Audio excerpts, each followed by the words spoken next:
Today is Wednesday, September 8, 2004. This is a meeting of the Franklin County Board of Commissioners. Oh dear, I read my consent agenda, but I didn't bring it in, so I guess well, I've got one here, I think. Yes, abbreviated version. Okay. Mr. Brock isn't here today? No, I think he's at a water resources meeting. Oh. This is not my chair either, but I can live with it. You can change them quickly. Have you got yours, Anita? I feel like I'm clear down here, and I put my name on mine. For the record. Once. yeah, They might have. it's okay. It's okay It unless says Neva. okay. It's okay unless you're uncomfortable. Maybe it's me. Maybe I don't think I'm me today. Maybe somebody raised it. They're all over it. Are you ready?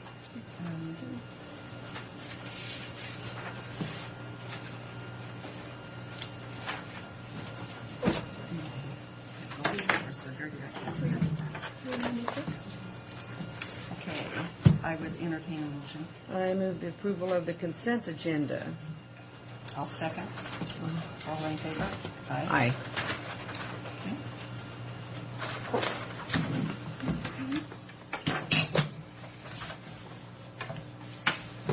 I thought I read all in my mail. It just keeps coming. Fridays? I don't know. Yesterday. I did. That was the board mail for Friday. Yeah, but there was a... And then it was on Neva's desk, so I went and stole it because she'd already read it.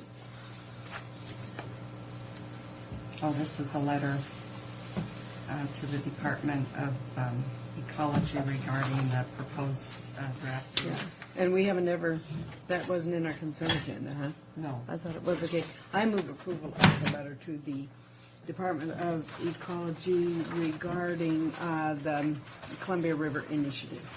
I'll second. All in favor? Aye. Mr. Brock signed the letter knowing that he would not Be here. be here. It's very presumptive. How do you know we'd approve it?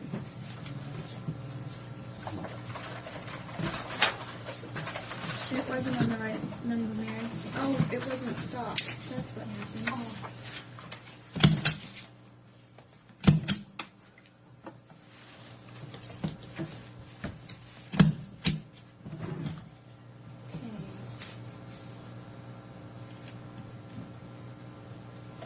Did you do it with a pen, Neva?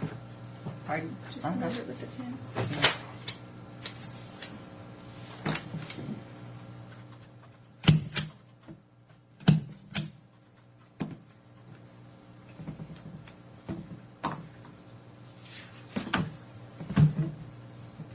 Let's see if I got one of those little thingies.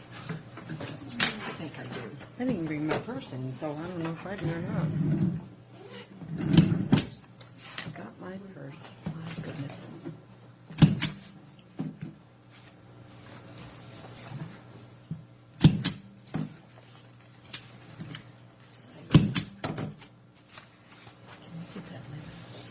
We're spoiled now.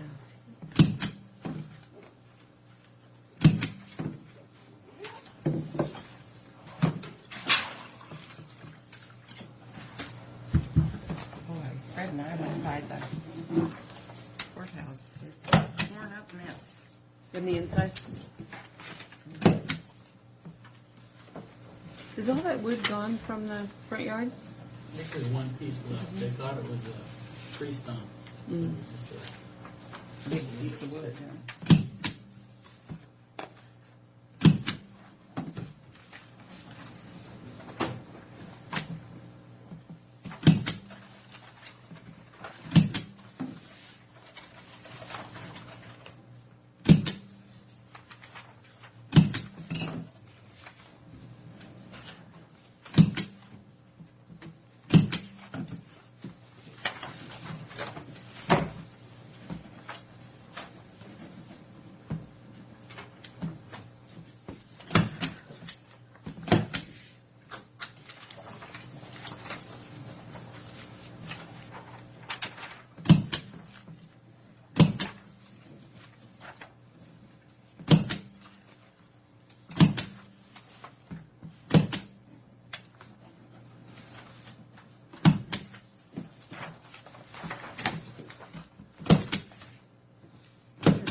tiresome? No matter how I try to hurry, it gets in the way. And she left my one finger in it because I wanted her to. And it was so sore yesterday I had to rewrap it because the cast was in the way. And every time I'd move that finger, I'd bump it with the cast and it hurt.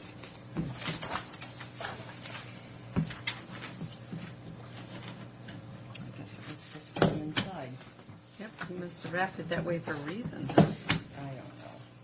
I think it's overkill, to tell you the truth. I think I could have just had a splint on it.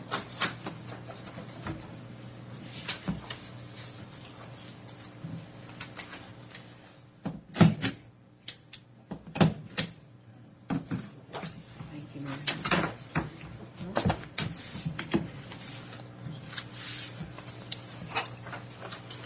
Are you sure we're finished? I have a couple of questions for you. Okay.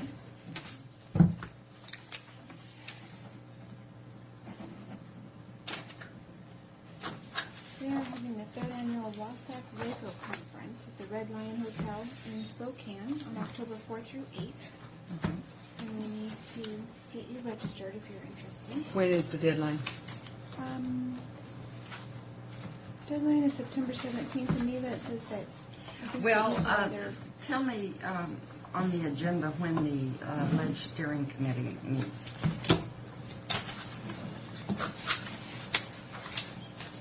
I think all she has here is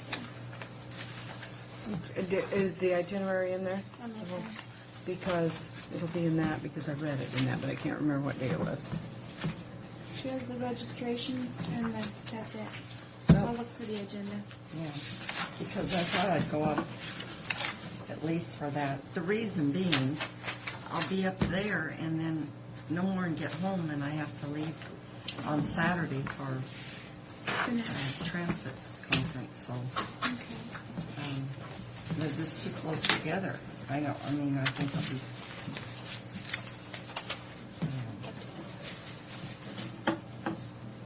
beyond thinking. Right.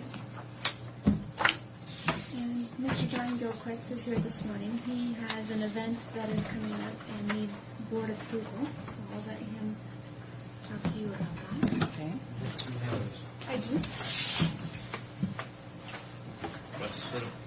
Yes, please. Come on in.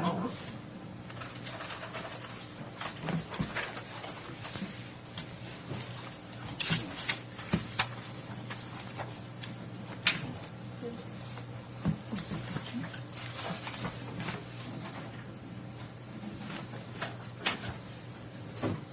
That's where I know that name. I knew you, but... Hopefully in good stead, I hope. Yes, absolutely. I was just spent a few days there not too long ago. Lovely place. Well, I'm glad you had a good experience there. Your we- $1,000. Oh, wait a minute. I was at the hospital, not at any of those other places that Lawrence has. Okay.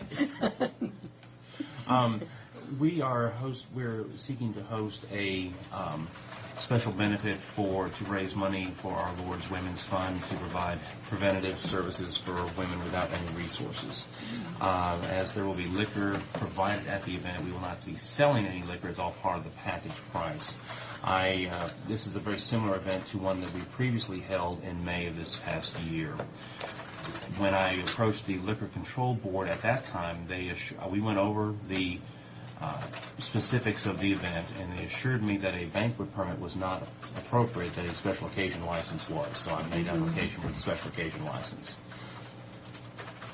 I let the deadline get beyond me because it is 30 days minimum, and lo and behold, here it is the 9th or the 8th of September. It's on the 2nd. So I am seeking special permission from the county that I can include in the application process. According to the State Liquor Control Board, the Liquor Control Board must send a notice of your application to the city or county authority where the event will be held. The city or county authority has 20 days to respond with an approval or objection to the application. I spoke with an individual at the Liquor Control Board and said, if I go to the county commissioners and make my application there and secure either hopefully their approval, can I submit that letter to? And said yes, because that is the longest portion of their. They have 30 days. 20 of those days are Or is them reserved. getting it to us and back? Yes. Because that's what my concern would be, am I breaking one of their rules? But if I have no Well, problem with it, if not. I believe that a banquet permit is appropriate. However, when visiting with a member of the State Liquor Control Board, they stated no, a special occasion license is what is appropriate. I will not argue. We're certainly going to follow the letter and spirit of the law. Okay, Okay, would you want to move for yeah, approval? I for move the letter? approval of the application for special occasion license for an event to be held on October 2nd at the Beckham Farm. And I'll second the motion. All in favor? Aye. Aye. As part of that, I would appreciate if I could get if you would authorize the county clerk or whoever is appropriate to draft a letter so I can attach it with the application. Yeah.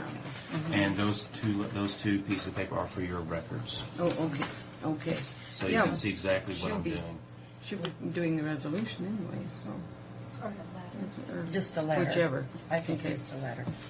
Do you want a motion to approve a letter now, or do you want to hold Uh-huh. on first? No, I just move that we approve the letter that's written on this behalf. And we will sign it till it's I'll second. exact. All in favor? Aye. Aye. I thought we already did that. I thought we did too. I'm sorry, I didn't have the paperwork in front of me, so I thought you were approving an application. Oh, well, we didn't say letter, so. We did now. All right. Okay. Thank you. Okay. Okay. Thank you both very much. You're welcome. You're very welcome. Bye now. Bye. When will the county courthouse be finished? When will it? December of next year. December of '05. Okay. Don't hold your breath, but, Well, I know They it's say October. do they say October? Actually, I say January. Or like Pretty close. by the end of next year. Yeah, we finished off a physician suites out at Road 100, and they assured us, April, no problem. Yeah. Not that That wouldn't No, surprise now me. that it's done, huh? they're done. They're in. The docs are happy, so they're happy and they're helping us out. So, anyway, thank you. Okay. Yeah. Can I call you later this afternoon? Thanks very much. Bye now. Bye. Yeah, Sue, that courthouse is tore up. Oh, you should see the cement in the where the It was auditors bad enough when I was in there. when the where the auditors elections department went back. It's big old chunks of concrete, and How could they? Fred said, "I can't understand them not having better cement finishers." That's, You could actually pick Sheep rocks it up. up. I am. You could what? There's river rocks. up there. Is it really? That are loose. I didn't have it. Well, Well, we could collect river rock then. You And can sell take it. one of those rocks home saying this is part of the courthouse. Yeah, And it's really. Part of the courthouse from 1930. I got a brick from the steps. Yeah, so do I, but I have to protect it with my life because people keep trying to throw it away. What's this brick doing in here? Oh. At home or? Yeah, at home. Oh. I made the mistake when we moved of taking it home for safekeeping. Well, gentlemen, What do we have this morning? you look bright and starry-eyed. I bet after last night. How was that? About 10:30. We were lined up out the door. Entertaining. Did everybody get in? We had another row back there of chairs, Entertaining, you said? and they were standing. Oh. I didn't make too many people mad. Huh? We didn't make too many people mad. Well, when you're scared, concerned. Could we have, well, we couldn't have moved it downstairs. We couldn't have moved it downstairs. It wasn't too bad. They were just here for the first item, Yeah, we had them. which only went, an hour and a half. Well, at least Okay. somebody cared. It's 9:15, and we're here for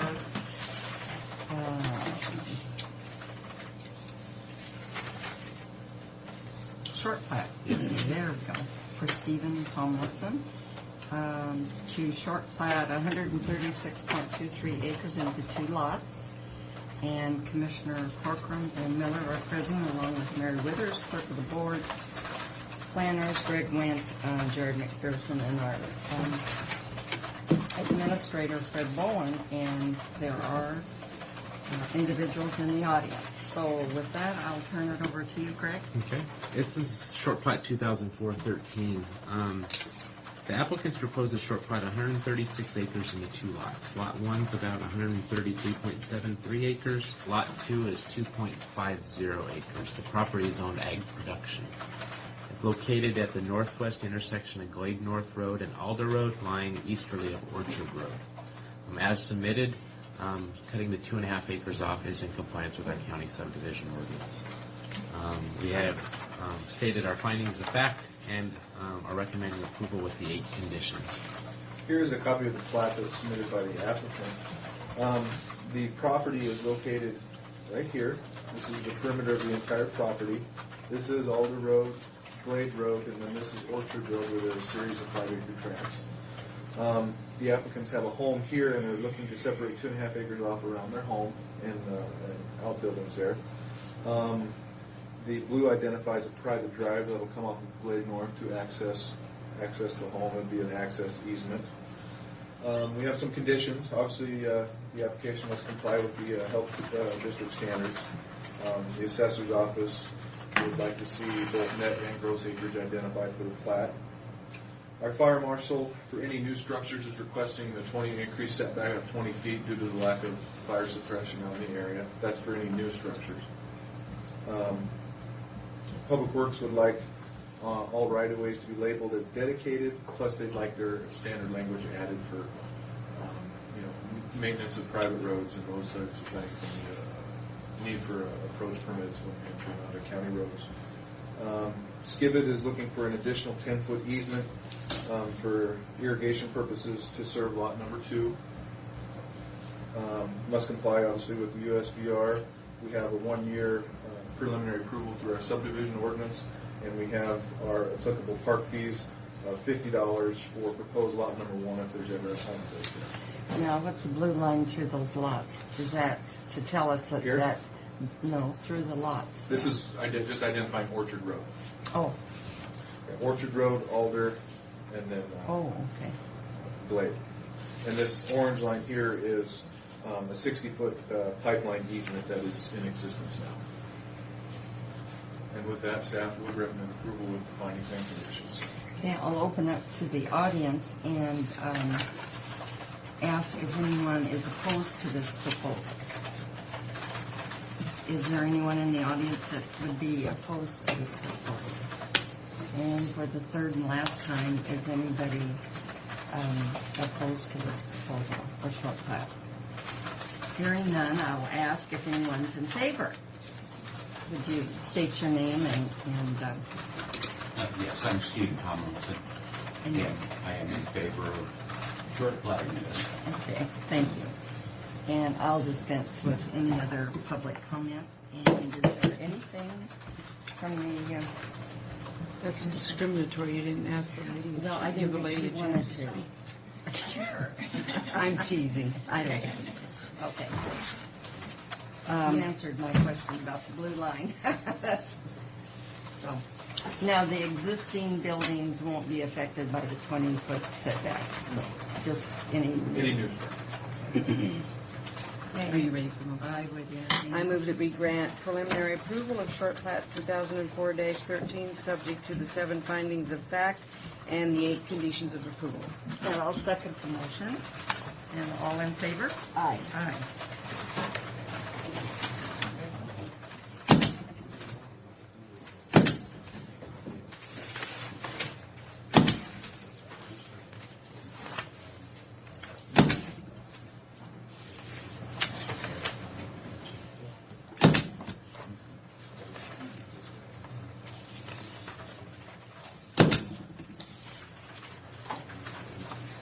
I like those kind of hearings much more than the one last night, so. See, you're a dull boy. You have any comments? No. Were you there last night? Oh, no, we're just commenting on the feud. He was gonna comment on your comment about Oh. being a dull boy. I was just going to concur. I concur. Whole darn bunch of concurs. You're in trouble, Jared.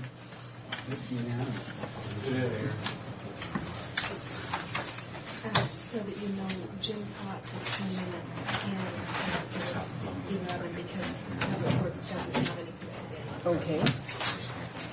Good.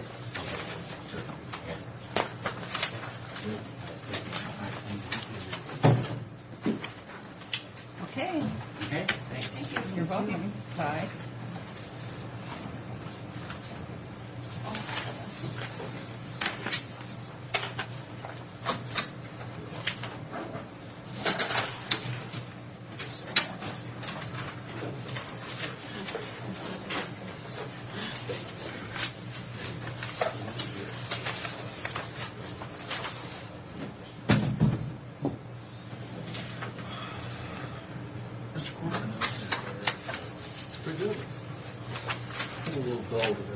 Did you get one of these, Mary?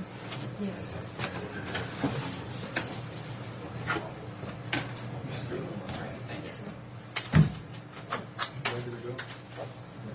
This is a workshop. Huh? This isn't asking anything, it's just a workshop. Yeah, just a public presentation, public meeting. I could tell by all the public that was here. Should we get started, or would you like us to wait till 9:30? Oh, no, let's get started. Let's just start. Come on. Your time today. This is just a continued. Well, we're not going to go walk through the whole thing, I promise. Why not? Because he sees the pain look in my face. This is just I'm going to hit the high spots. a continuation of our ongoing growth management plan. Yeah. update. Now, Yeah, is this the whole plan, though, actually? No. This is just a part of it, isn't it? Probably next time you'll get a cut of it, you know. This is probably gonna go through 2-3 iterations, you know, before I can't wait. it's ready to. This is what I know you're on the Everybody's looking for, isn't it? Up on the river there. And we can talk a little bit about the timeline. You know, we're hoping to go Give me that. to public hearings and public make presentations and take testimony at each of the small cities sometime in November, which is one of the final stages before we have our big hearing and consideration of adoption. We've been meeting with the Planning Commission monthly and just trying to go over ideas with them and to give Mike some guidance. And then we'll have a big workshop with the Planning Commission early November. Then we'll go to the small cities and try to, get comments. And then we'll come to public hearings on the actual process for this for probably in January or early February. That's our timeline, I think. Okay. We're getting closer. What we want to talk to you about today is last time we came before you last month, we talked about rural lands. And we talked about all our 5-acre tracts and how we were going to deal with them. This time we just wanted to touch base with you on our resource lands, which is our agricultural policies, and kind of just let you know what our ag policies say so we can implement zoning. That section starts on page 74 in this little packet. It's a handwritten 74, just so you know.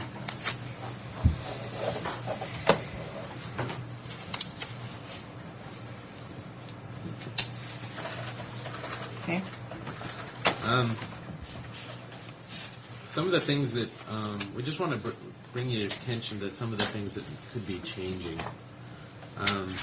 74 just basically is the beginning of our resource lands. It talks about our ag land. Some of this is the same, some of it's different. On page 75, table 3, it has a nice breakdown of land use summary of Franklin County. We've gone and This chart was in our old comp plan, but we've got all the numbers updated now. We have that many acres of Hanford? You must have, you got it Yeah. in here.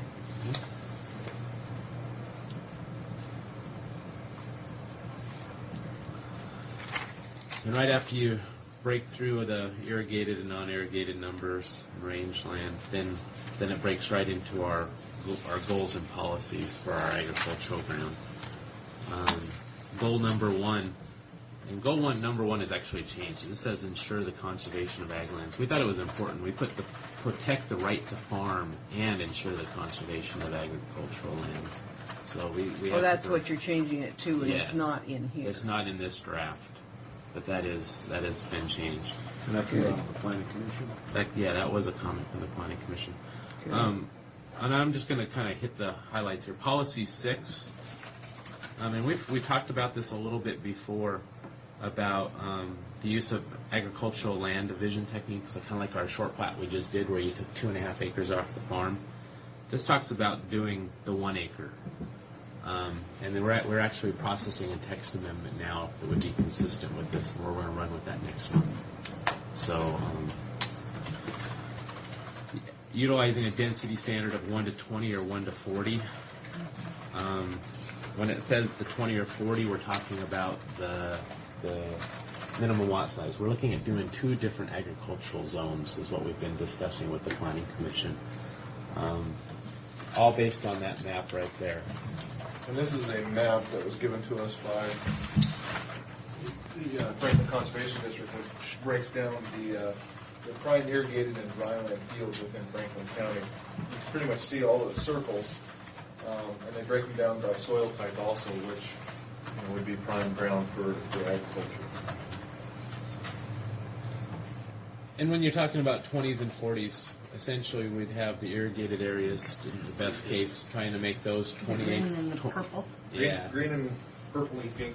Would be 20 acre minimum lot sizes. The dryland would then become 40 acre minimum lot sizes. Because under GMA there is a provision under there for innovative agricultural zoning techniques, talking about a 1 to 40 ratio. So we have to meet the intent of that at some level.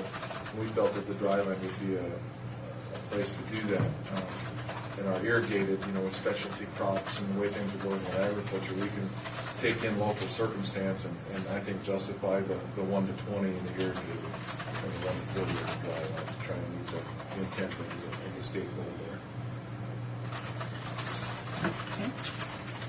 So that's something that, and we'll certainly be discussing that with the folks out there and see what their thoughts are on it. We'll plan on having meetings in Connell and Colotis, so hopefully we'll get some feedback. Other ones, page 77. When we do go and use the innovative zoning techniques in policy 8 there, making sure the small lots will not significantly interfere with conceptive farming practices, and try to encourage that the residential houses be located in areas that aren't suitable for farming. Try to encourage people to put it. And most of the time, that's not a problem. They usually put them at the corners and whatnot. So. Policy 9, establish 2 agricultural zoning districts to accommodate irrigated and non-irrigated agriculture with a minimum parcel size of 20 and 40 acres, as we just discussed. A lot of the other policies in here are things that we already do in our zoning. Our four farm family dwellings, things like that. So, goal 2, encourage agricultural industries in agricultural areas. Within that, on page 78, say example policy 5, establish a special permit review process for intensive ag uses. If somebody wants to do industrial ag processing or put in a winery, confined animal feeding operations, things like that would require a conditional use permit. So it's pretty consistent with what we're doing now. Right. There's not a whole lot of changes. Will this keep us from having problems like Walwala County's having to site their wineries in the ag zone? Well, what this is doing is giving us guidance that says to go into your zoning ordinance and make wineries a conditional use permit in your ag zone, which we currently have. Which we're doing now. Now, why is Walla having such a hard time? I don't know. Citing wineries, because I know Dave Carey was talking about. And I don't know if it's from the other side of the commercial side of it, of the tasting room and the Because they restaurants I have- think and those so. sorts of things. I think that's what it is. Yeah, because they have a lot of really big wineries with Sure. tasting rooms and all kinds of things. They're right out kind of in the urban area almost. Well, You know but the also High in Points. the ag area, where, Yeah, but I where mean, they they're were awfully getting most of close their to- opposition was in the ag. Was in the ag area. And that's where we, through our special conditional use permit process, we can go through those public hearings and see what kind of opposition there is, why they are opposed to it, and such things. But like Greg said, these are things we're already doing, just kind of putting it into the comp plan to be more specific. It's kind of a justification if we ever get challenged on why or our zoning ever gets challenged, we'll have some backing to it. Goal 3 on page 78, maintain and enhance productive ag lands and discourage uses that are incompatible with farming activities. Promote the maintenance and management of properly designed irrigation systems. A lot of this is best management practices, encouraging the construction of the East Low Canal, and then establish a special permit review for non-ag uses, our daycare facilities, schools, churches, outdoor rec facilities, things like that that aren't ag that could potentially be located out in our agricultural areas. So, our last section within our resource lands is mineral lands. Gives us some guidance for siting gravel pits, those type of things out there. GMA is really high on making sure we have adequate mineral lands for the future. So they really kind of go in and justify this in your comprehensive plan. And so we've put that, we'll have some maps associated with it. But that's kind of the high points. I think the biggest issues and the biggest changes in our agricultural areas that will really impact the county is the idea of creating 2 agricultural zones in the future, as well as going from 2.5 acres down to 1 for our short plots. That's really the biggest changes we're looking at in our agricultural areas. So, And the rationale of the 2.5 when it was originally created was, working with the health department, that was a standard, was 2.5 for conventional gravity flow system in a well, in a house, basically. But with the way engineering practices are in the development of septic systems, it was a noble idea to do the 2.5s, but you can actually preserve more ag ground if you let them go smaller. So, and GMA talks about having a 1 acre to 40 acre ratio within the goals and policies. So I think that's a good move. other sections we've given you today are just like the natural element, the land use element. Floodplains. What's that? We've got, there's no change in the floodplains or the. No, a lot of that, I think, and Mike can Recharge. probably talk to that. I think we utilized a lot of the information that was in our old plan. Yeah, some parts of that plan were, really well done, and especially the part describing, what's here, the geology of the area, the floodplains, the aquifers, whatever. And I believe We've added some policies to this, golden policies at the end. At the end. I think it's 93 and 94. Let's see. I don't have a 93. I don't either. Aha. Well, The question is, what's happening on page 92? That is a good question. trust us. We do. We have to. I didn't remember this one either. must be one that got sucked into the copy machine black hole.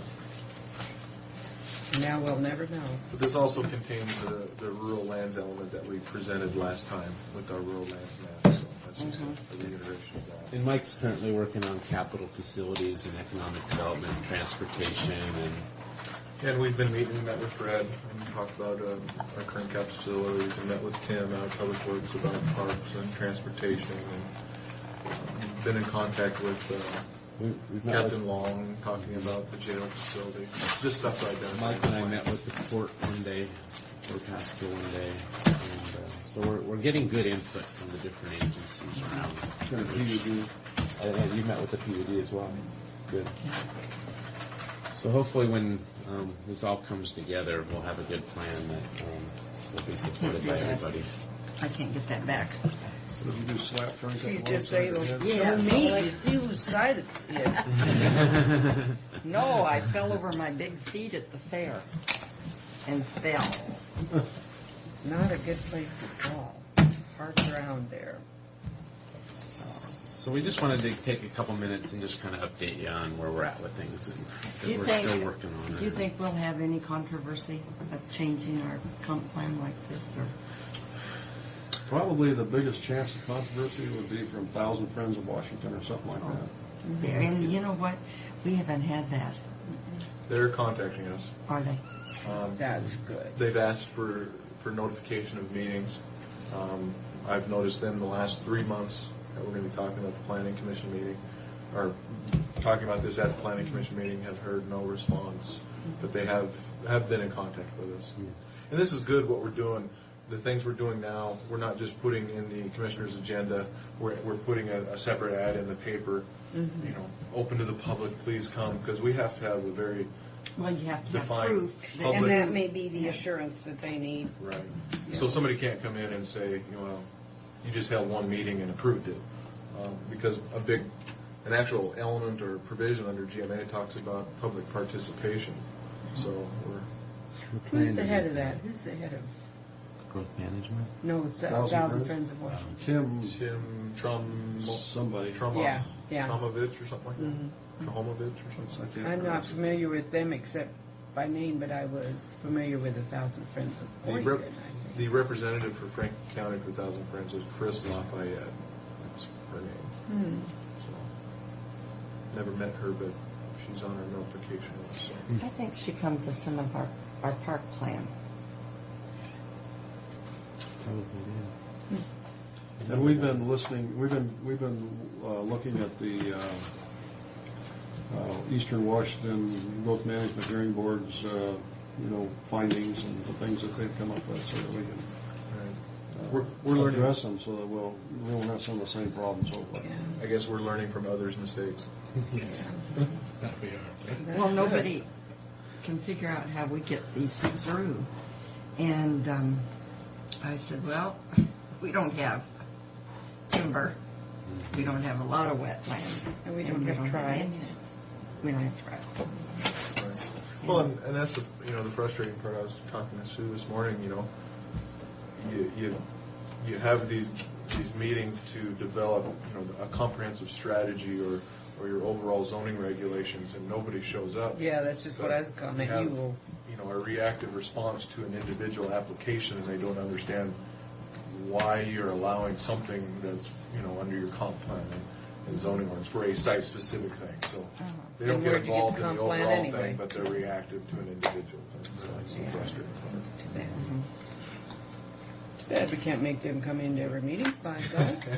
But we'll get some notices out in the Connell graphic and try to encourage people to come to the ones that we'll have up north, and we'll get maps, and we'll have copies of this and give people paper where they can write down their ideas. And Have planning commission members present. yeah, and we're going to try to drag a couple of them to the meetings. I don't know. I really don't know how how the folks out there would feel about changing the dryland to 40s. I mean, we've talked to a few people when they've come in, and we've known they're farmers out there, and they don't see it as a big deal because most of them own so much ground. And we've ran the numbers, and most of our short plats that have been done over the years, 95% of them would comply with the proposed breakdown. But there's always could be that one Yeah. where somebody wouldn't be able to do specifically what they want. But when it says that we're going to double in 20 years or whatever it is? Oh, Population. Yeah, population, my gosh. These dudes they gotta have a place to live.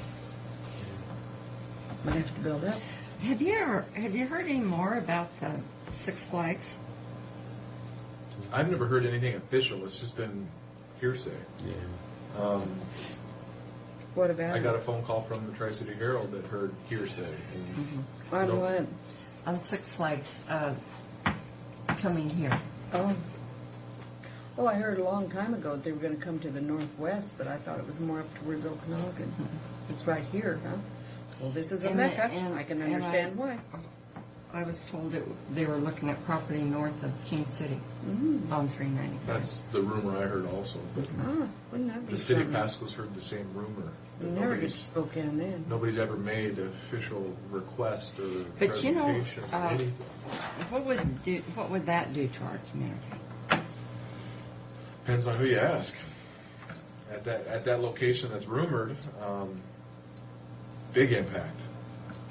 You need to It's so revise your whole close. strategy for Yeah. that end of the I county. mean, would it be possible to cite something like that I think it would with be. our comp plan and Well, and we'd have to do some changing of our comp Our plan. comp plan's pretty So that's a big industrial project. and agricultural. Oh, in that I part of mean, the that's county. like a Disneyland. Well, Oh, yeah, they're that's talking heavy about, duty. well, another interchange. And Yeah, at a minimum.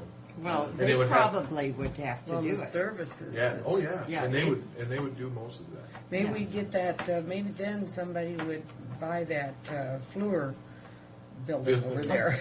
That would be their offices. Yeah. Yeah, But it would have to be a collaborative effort with City of Oh, Pasco, city and Franklin county. County, and it'd have to be supported. Because I can Good see thing that Harold the Cox people moved out away. there not wanting it. And Here in Cox Yeah, the Grove, people they who want live it. there Yeah, come they might included. really not see on it. it's a real Boy, sticky he wicket. You know, wasn't a very smart it's, dealer on selling his house. it's one of those that the people out there wouldn't want it, but The- probably everybody oh. within so many miles would just think it was the greatest thing. Yeah. Right. And the tax base alone would be Whoever employment. would sell them the land would really like Oh, it. Yeah. yeah. But if it's if it's a rumored full scale Six Flags, I mean, talk about an employment boost. I mean, Oh, it would be a boon to the whole region. Well, it would spin-offs just of hotels. it would be an economic boom for this this whole Southeast region. or Washington, And- wherever we live. Hanford could probably go by the wayside. just as an aside, if you guys ever do hear something like that, you want to be sure to get it in the SEDS process so that EDA you money bet. will work. I mean, if we hear, I'm sure they look many, many places, but but you Kind of know, interesting. with floods and tornadoes Yeah. and hurricanes and weather, we probably got most regions beat Right. for We're any set Yeah. on the northwest.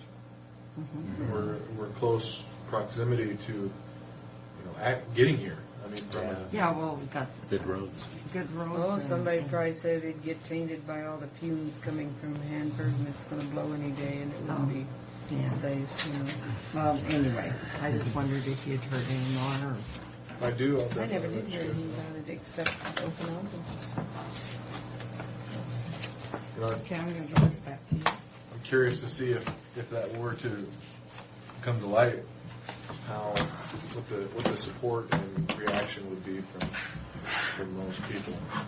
It'd be interesting. Well, I think anybody that has talked to me about it just thinks it'd be wonderful. There's going to be the few that Oh, there's always Well, the you want naysayers. to, you know, it's like our good friend who made his money off of the municipalities building huge places, you know, who wants his little home area kept folksy, you know. And That's the plank I area. mean, yeah, that's Get on the boat and pull a plank in after you. yeah. And it I just got doesn't mine. I work. don't want you to have yours. It'd be great if you could afford it, but you can't afford that kind of stuff. Well, thank you. Okay, well, thank you. Good you. work. So are you ready for tomorrow? Isn't it tomorrow? Yeah, tomorrow night. Oh, the realtor Real, I meeting? think. No. You know, No. oh, what? Isn't it the year? Now, and I know Frank's not here, but I talked to Art Tackett about what was going on. We were talking about budgets and using money for different things Oh, and there's everything. Jim. Oh, Jim's here. Okay. Step right up. Hi, Jim. We're just Oh, I was just taking filling up in. some space. He is So you got we here. don't want to You're- waste time. You're you know. early, so that's great. I hit Frank a hard one on the Oh, jaw. and he come out worse than you. Yeah, we He's had absent. Goodness. He couldn't take being beat up by a woman, so we haven't seen him since. Oh, my goodness. No, he's at a water resources meeting in Bellingham, Bellevue, Bell something over there. Those water issues keep him going. That's job security for a lot of people in the Yep, state. that's right. That I agree with you. I don't know if they'll ever get them solved. No. They don't want to. I don't think so. They don't want to. They don't want to even solve the fish problem, which isn't a problem. I mean, I Yeah. think there's more salmon now in the runs, and the river is the lowest. They're not all one wild salmon. You got to remember that. All right. I Can never you tell the were. difference when you eat one? No, I don't eat them. Oh. I had a big salmon feed at my house the other night. I didn't eat any. Well, good. So tell us what's happening with you. With me? Mm-hmm. Well, I'm pretty busy with migrant housing stuff right now. Hmm? And that's really what I came to talk to you about. Mm-hmm.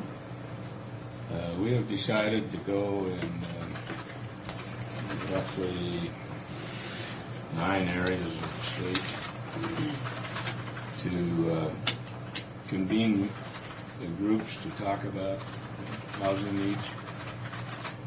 We did this in Wenatchee last fall, and we met all winter long, and as a result of that, we determined that the need was there to open that Pangborn Airfield migrant camp back up.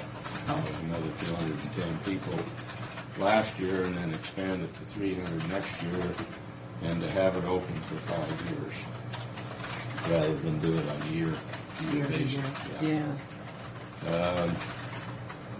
There was some concern that when we decided to do that, whether or not we would actually need that much more camp, and we opened at noon on a Friday, about 10 days into the season, because it took a while to get it ready.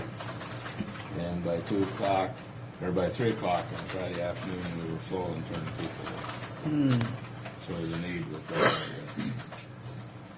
Definitely. Now that was when you opened it for how many? 210. And then you're going to, or did you go ahead and We're going to expand? expand it to 300 in 2005. And of course, next year we'll have it open on time because it's all in place now. The decision to do it was made kind of late, and Douglas County was the agency that was going to run it. And so in a matter of 6 weeks or less, they had to run over $1 million worth of expenditures through the county, which was quite a little load for their auditor and everybody, treasurer, to do all that. But they got it done and got it open. So we decided when we met the other day on talking about where we were going to go with these other 9 areas that we wanted to come to the Tri-Cities area. Probably was the most important one to start in. So we want to put together a group made up of, and probably here, I guess, tribes. You don't have any tribes here, so we wouldn't include those, but we've got this list for everybody.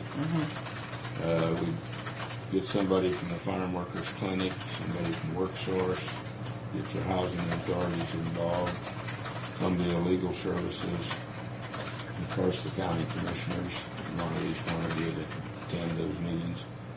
Community Action, emergency housing providers, Catholic Diocese, Growers League, Growers Clearinghouse, Farm Bureau, and some farmers that we might identify.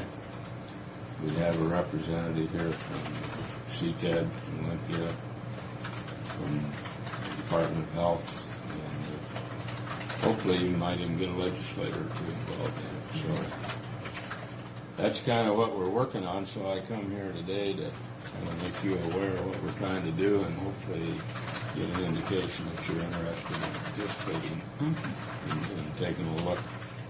Our idea is if we get all these people together and they say there's a need, well, then there's a real reason to try to get some housing. If, on the other hand, they say, we're fine, then we can kind of walk away from those areas and concentrate where the big needs are. What would the expenses to the county be? That's For this? county budget. Nothing. Nothing. Just be somebody we would want to get participating. Do you think the need would be greater in Benton County than Franklin? Well, when we say the Tri-Cities, we're looking at Benton. Because, Okay. when I was on the State Board of Health, this was such a hot topic. And we toured a lot of the farmers' housing. And some was very good and some was not very good, But nobody had adequate. I mean, they didn't have enough Right. facilities. Well, even in that Wenatchee area where we've got Monitor Park that houses 360 and Bangborn that now going to house 300, and then all the rent-a-tent program we got there, we still got someplace. You still have people just... And with Columbia Park this year, I didn't hear all that much about how the migrant farmers were doing, but they closed that park to everybody. Not even camping. People just driving through and camping for a night or two. So I don't know what those people did, because Columbia Park used to just be full every spring. And of course their restroom system that just couldn't handle that bulk of... Well, I have more and more farmers are telling me that they've got to look at putting housing on their farms, because if they don't have housing on their farm or have reservations made in one of these camps, they don't know from one day to the next who's going to be picking their crop. Right. And I've had lots of them tell me that people are stopping that and looking for work, and when they find out they don't have housing, they're not interested. They move on. And, Well, I think you'll have some interest in both counties, I would think. well, I've talked with Frank and to you two both a little bit about Basin City out there, and now that they've put in that, or voted to do that sewer district out there, that might make it easier to do something in that area. Absolutely. And that's where a big need is in that area. I'm not Well, too these sure are the the- Basin City people themselves would be very amenable to it, but the farmers around would. Well, these are the kinds of things we're hoping to flush out with getting these The public meetings. people together Yeah. and talking about the issues, so that no matter who the person represents, this has a connection to migrant housing, they've got a chance to be heard and get their issues on the table. Along with all of this, CTED has asked the governor to put in his governor's request budget a request for $2.5 million coming out of the capital budget to be used for infrastructure loans to growers, to put infrastructure in place to get in their own camps. That would be wells and... Water, sewer, electricity, and cement. Somebody said it's pipes in the ground. And the way the infrastructure loans worked in the past, and I'm sure they would in the future, is if a grower applies for this, gets the loan, gets in the infrastructure, and then builds the facility, and he keeps it in housing for a specified length of time, the infrastructure loan is forgiven. So it's really a good deal for the grower if we can make this happen. We had some federal money that we did this with for several years, but that money's dried up and we can't seem to get any more. And the problem the state has had, a couple of problems. One was there was a question of lending of the state's credit. And the other problem is every time they tried to take money out of any housing fund they had, the nonprofits and other people building housing felt like it was taking it away from them and going somewhere else with it, and so there was always this bickering about it. And so they've come up with the idea if they go outside the housing trust fund and ask for the money in a different source for that specific reason, that should take away those concerns. We hope. So that's what we're up to. And that area where you and Frank have been working on in Eltopia, that it wouldn't be feasible at all. Well, I don't know. I was going to get to that site here in a second. The last thing I wanted to say about us putting this meeting together, it may be such a thing that we would ask the county commissioners to send the invitations out so we got some good credibility to get these folks together. And we haven't decided if we need to do that yet or not. If we do, Well, that certainly would be, I think, fine with us, wouldn't it? we think that we might need somebody to convene the group the first time that would have the credibility and the reason to do so. I stopped up there yesterday in Eltopia again and looked at that site. To me, it's still the finest site I've ever seen anywhere in the state. What was the trouble? Why? One of the problems has been that there's a public water line running through the site, but for some reason the water district wasn't going to let them have the water. Isn't that public water line owned by like the railroad or somebody? Or? I don't know. Frank has looked into it and didn't seem like we were getting anywhere with it. I know the water, unless something's changed drastically, the water isn't really it has very, very high nitrates. Nitrates, right. And that's why the water district, I guess, doesn't want to take on any more liability. And they don't. It isn't the quantities there, but they were concerned about the quality. Because the water line that goes through the property goes down to the migrant daycare place there. So, I mean, it's already there being used.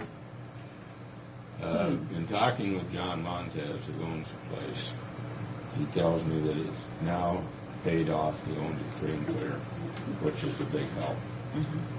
The place needs a considerable amount of cleanup on it. There's a lot of stuff on there needs to be cleaned up, old cars and some of the old Quonset buildings that were there from before are still there. In fact, a few of them are being lived in yet. I have talked with the housing authority here with Bobby Luttrell. She had some interest in looking into it. In fact, John has met with her, and they've come up with the idea that without changing any of your ordinances or anything, they could put up to 10 houses on a piece of property.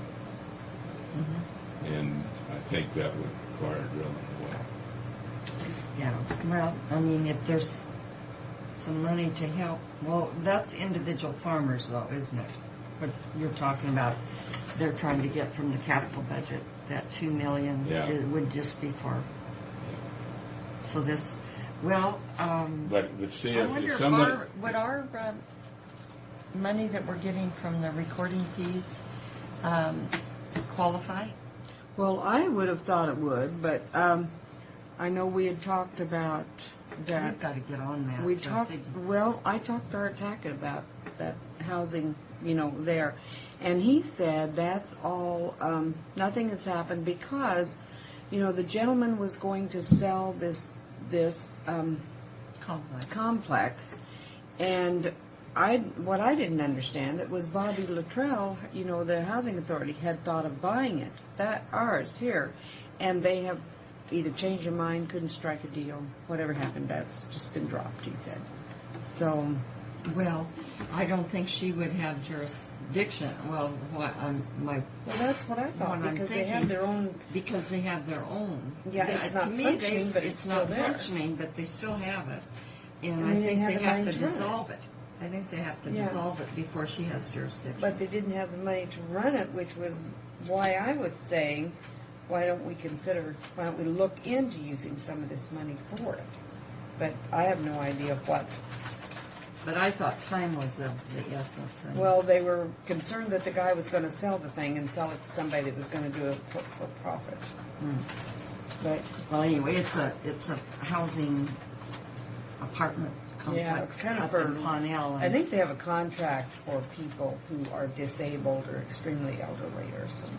Well, you have a lot of discretion what you can do with that Yeah. document money.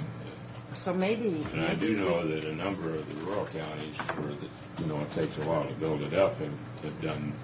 It's just letting it build up till they really Well, and find see, ours the right has been project. building up so far. Yeah, we've got quite a lot of money in there. Yeah. And But so if you do anything with it connected to housing, I think you're fine. Yeah. So, especially if it's for,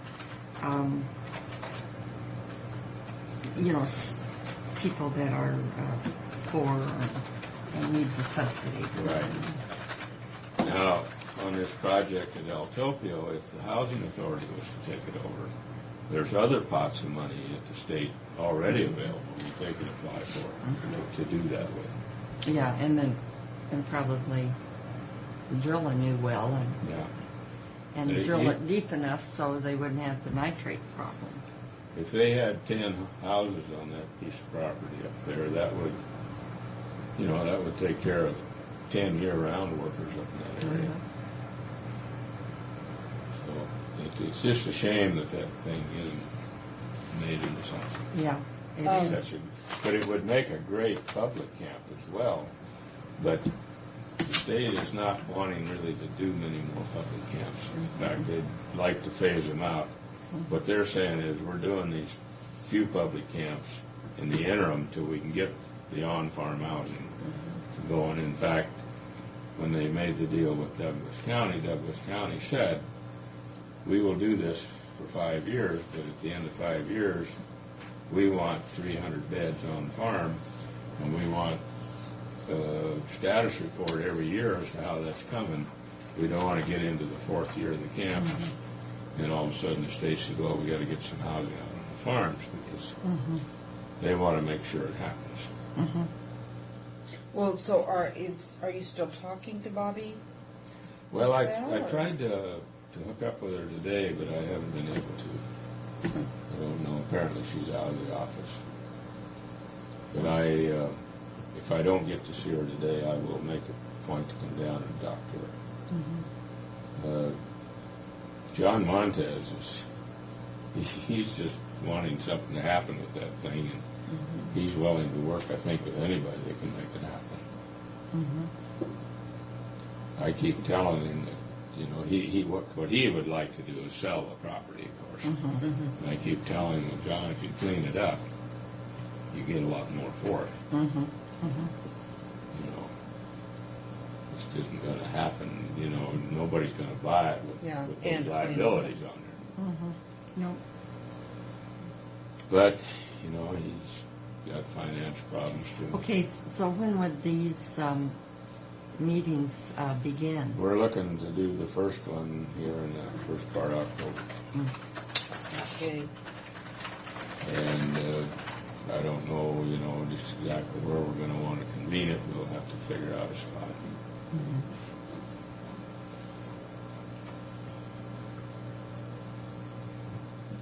Now, when you talk about that old Toby, are you talking about that old school up there? Is that what he has?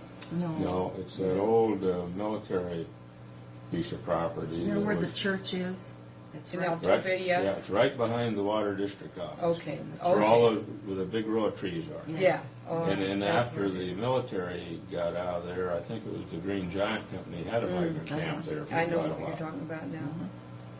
Because at one time, I believe there was like 14 or 15 of those Quonset buildings up there that were 4-bedroom houses.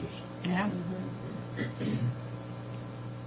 If those had been put on a good foundation, they'd be good yet That'd be today. good. Yes. That's what happened to them, is the bottoms all rotted out of them. So I've been in them, and they're pretty nice little houses. And I think there's 2 or 3 of them still being used. In fact, I think John's brother lives in one of them. I think that's what he told me. So that's what we're up to. Well, just let us know what you need us to do, Okay? and we'll get on it. And then if I could put on a different hat for a minute, I've got Okay. one more piece of Information, huh? Well, this is, something. My contract with you expires at the end of this year. Oh, well, then we don't have to worry about the housing, do we? And so what I've done is brought you a couple of new contracts for your consideration. And I've not changed the rate any. The fee is the same. The only change I made in it is in the previous contract. It was a yearly fee of $3,600, 12 monthly payments of $300 each. I've changed that now so you can pay $300 monthly, or you can pay $900 quarterly, or you can pay one payment of $3,600. A number of the counties said we'd rather not write those little checks every month, and so that's what I've done. So we can decide So you what can we get want to from do. Decide. Okay. I've got 2 copies of them, and I will sign them, and then I hopefully think you we'll can- put it on the consent agenda and wait for Frank Yeah. to Sure. be here so he can sign too. Don't we all 3 sign? Mhm. You've got space. Yeah. Does it have to go to the prosecutor's office? I don't think so. It's already. Frank was absent last Oh, was he? time. Yeah. Tell you, we just can't keep that guy come from work to work. I just don't know what to do with him. But the only 2 days he was absent was. Of course, that water resources thing is keeping him pretty busy. He's just an alternate, but if you don't go to those meetings, you know what the heck's going on if you ever have to stand in.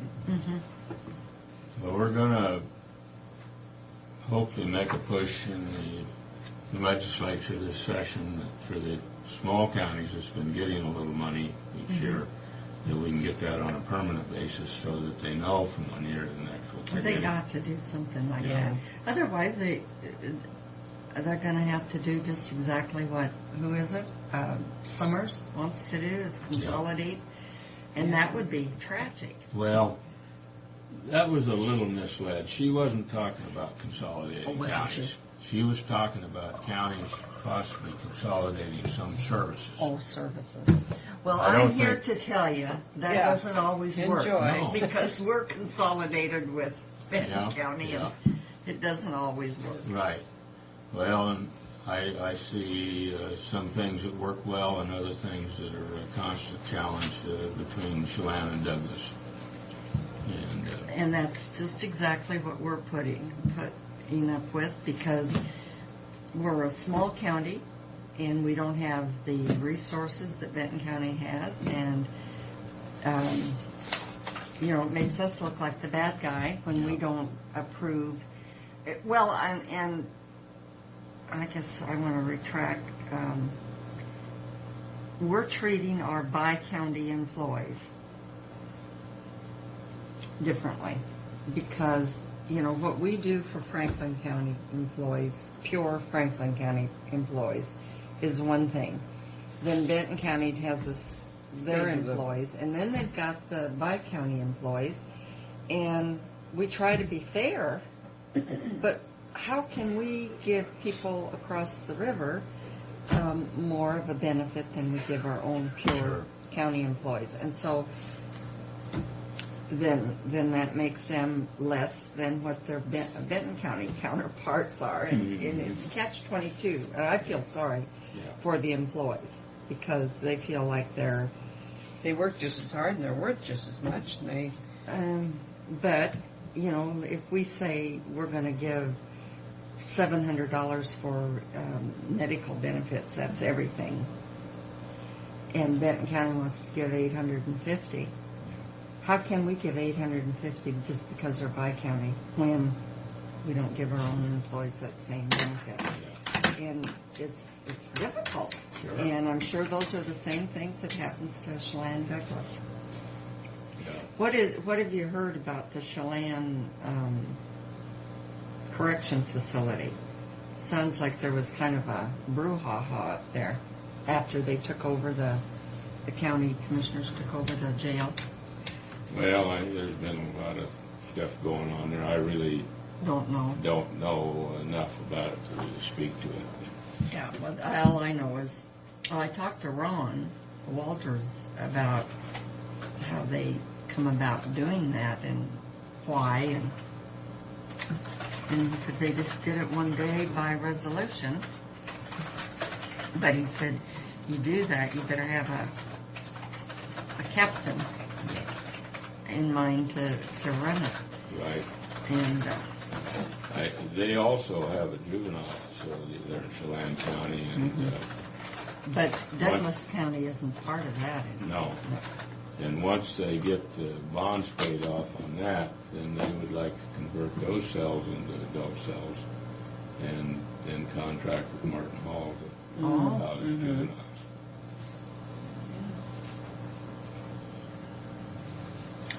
Well, But there's probably a number of things that counties can, collectively do, and there's other things you just can't. Well, and if you, there comes a time sometimes when you have to do them, even though you know they're not going to work like you want them to. It's When not they- your own anymore. When they put that Martin Hall deal together when I was county commissioner, I was excited about the fact that we were doing something with 9 counties and hoping that would be a model that could be duplicated for other things, but as of yet, nothing else is really that bad. and is Martin Howell doing okay? It struggles from time to time. The population gets down, they struggle. Stuff they do good. See, INS pulled their kids out of there, no. and that hurt them. That was, Money stream. yeah. Where'd they take them? Well, they decided they didn't need to be locked up.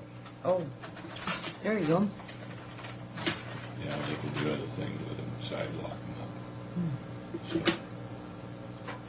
And then the other thing that's happened to Martin Hall recently is they were housing quite a few kids from Missoula, Montana. Oh. And then Missoula now has their own facility, and they've taken those kids back. But they struggle at times when their population's low. Now, transportation, is that the responsibility of the county jurisdiction? So the county itself transports the kids to Martin Hall, and then Now, I don't know. I think there's some of that, though, is done by Martin Hall under contract back to the counties. yeah, They kind of got a route they run with a van. yeah. The other thing that the member counties now, most of them have, if they're very far away, is they have teleconferencing.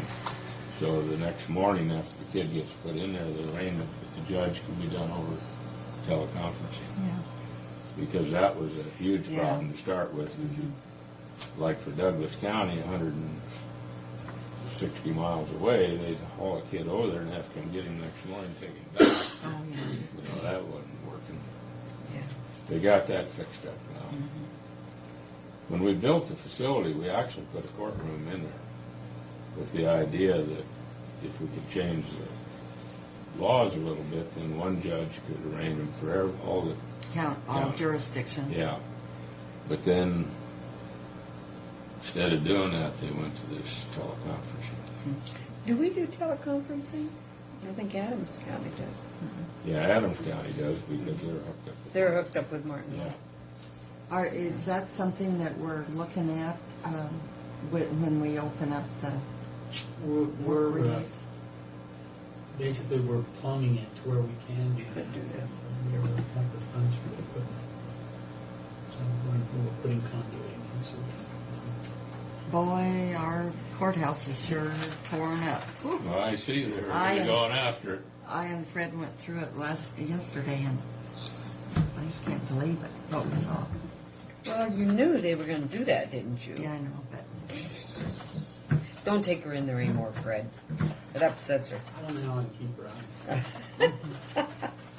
want to go every day. I'm anxious to get back in the Capitol building. Oh, I and bet be up. that's going to be beautiful. Oh, yeah. Well, they say though you're not going to see any difference.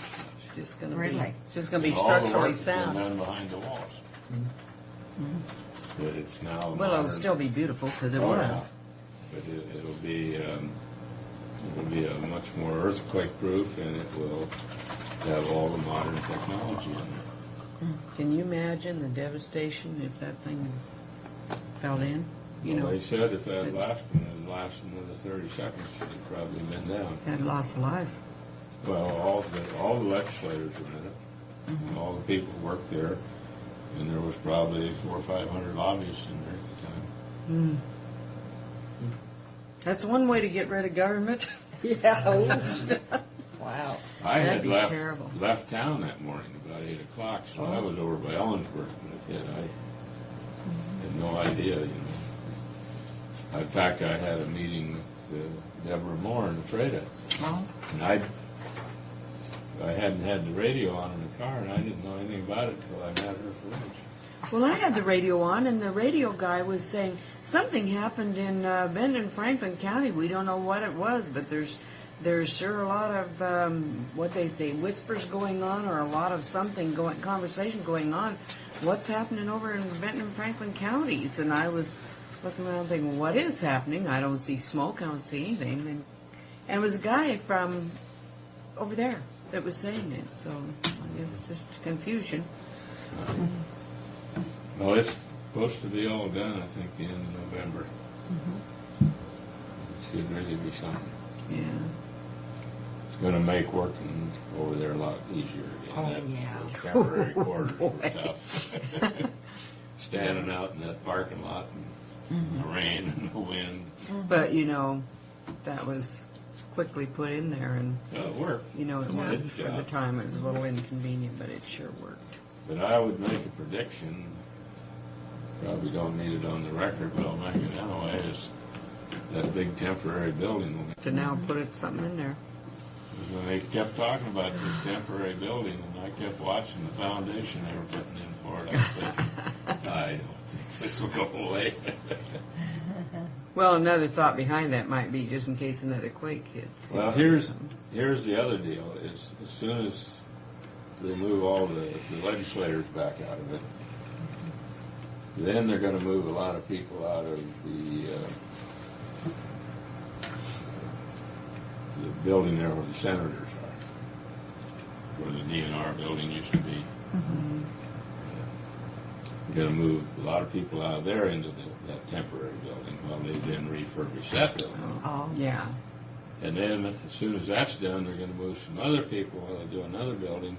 So they said that the temporary building will have a use for 10 to 12 years. And then by then something else will have needed refurbishing. Exactly. You know, I mean. I don't think we'll ever see it leave. But, Man. you know, the only thing that was too bad about it is it took up quite a bit of parking, yeah. which is a premium around that place. Boy. They need a parking garage. Exactly, yeah, multi-level Adjacent. garage. Yeah, because the land's too valuable just to park single story. Yeah. And, you know, to park in the neighborhood streets, it's not good either. You know, and for about 6-8 blocks in all directions, that's what they do. Yeah, yeah. So you almost need a shuttle service to take Well, you they back. do have that Yeah. big parking lot off about 6 blocks that you can shuttle back and forth to from. Well, and don't they shuttle from the Wasack building up?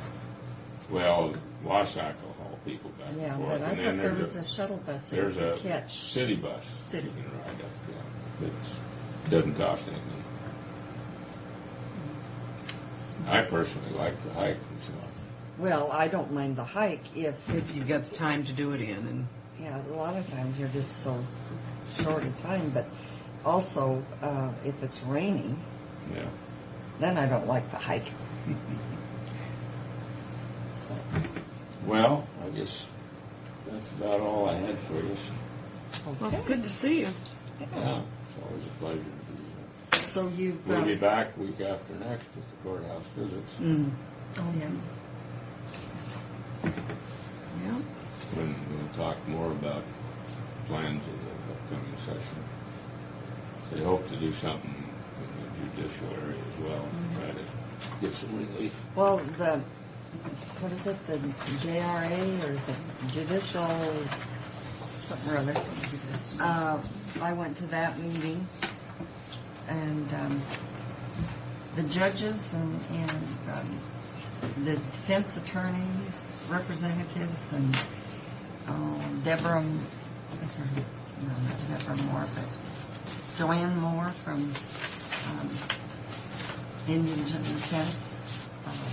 Anyway, there's Superior Court judges and Supreme Court judges, and they're all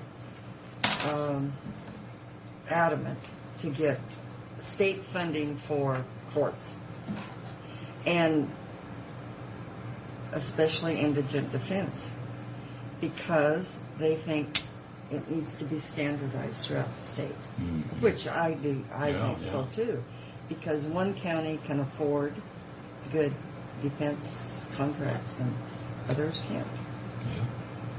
And so, and it really is a state function. It isn't. State responsibility. And even getting them to have some help with the district court judges' salaries, and also have the jury fees be $10 for first day, and then up to $45 the next subsequent days. Then that would be paid by the state, because there are places that are having a real tough time getting jurors to serve. And but counties couldn't. I mean, if they put that into law, counties couldn't afford $45 a day. Not on top of everything else they're making you do. Yeah. So, I really think, I don't know how we'll do, but there's certainly some interest out. They've had study after study after study, and that's all they are. They're put on a shelf. Well, I think this group is determined not to have it put on a shelf. I think we've made some pretty good progress educating a lot of the legislators that counties are a functioning state and that they have to partner up on expenses. Problem is, though, after this election, then we got a whole new batch to educate again. Gosh. And this is the way it is, always. Yeah, there's going to be a big turnover this year because we got a lot of folks aren't running for the legislature. Yeah. Well, you got quite a few county commissioners aren't running. Right. I was shocked that the two Spokane County commissioners didn't run. Yeah. McCaslin and Ross Kelly. Ross Kelly. Yeah. So you're going to have two new ones there. What happened in Yakima? What did they decide to do? Yakima commissioners. Oh, Ron is running hard. Ron's running. Ron is Jim running. is not running. Jim. Yeah, Jim Lewis wasn't, and then Jesse is 2 years. Two from more now. years, But- same as but- Frank. Because But Jesse as said he wasn't As going to soon run as again. Jesse got elected, he said, I'm not going to run again. Yeah, he told us recently that he wasn't going to. So that, and Ron had told me, he said, I don't know if I want to run. I'm going to be the senior commissioner there, and I'm just new.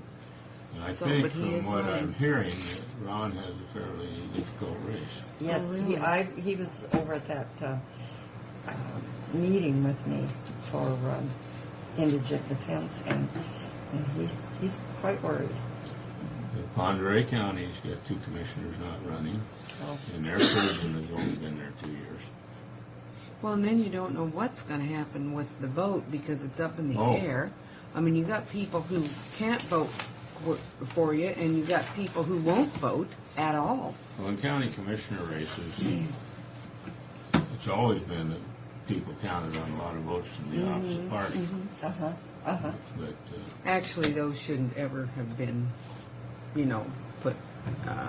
How do you say it? you They shouldn't be shouldn't. partisan. Yeah, it shouldn't be partisan. Well, that discussion goes on ever so On and often, on, and Nobody does anything. but this may be the catalyst to drive that discussion now. Yeah.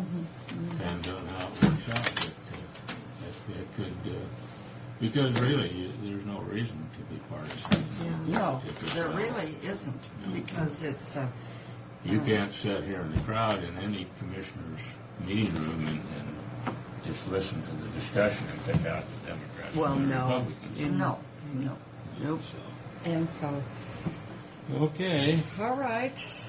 We'll get Well, out of then here. we'll see you in a couple of weeks again, Yeah, at least. we'll be back. And what's sad is 2/3 of the voters in Benton County is disenfranchised from picking their county commissioner. Mm-hmm.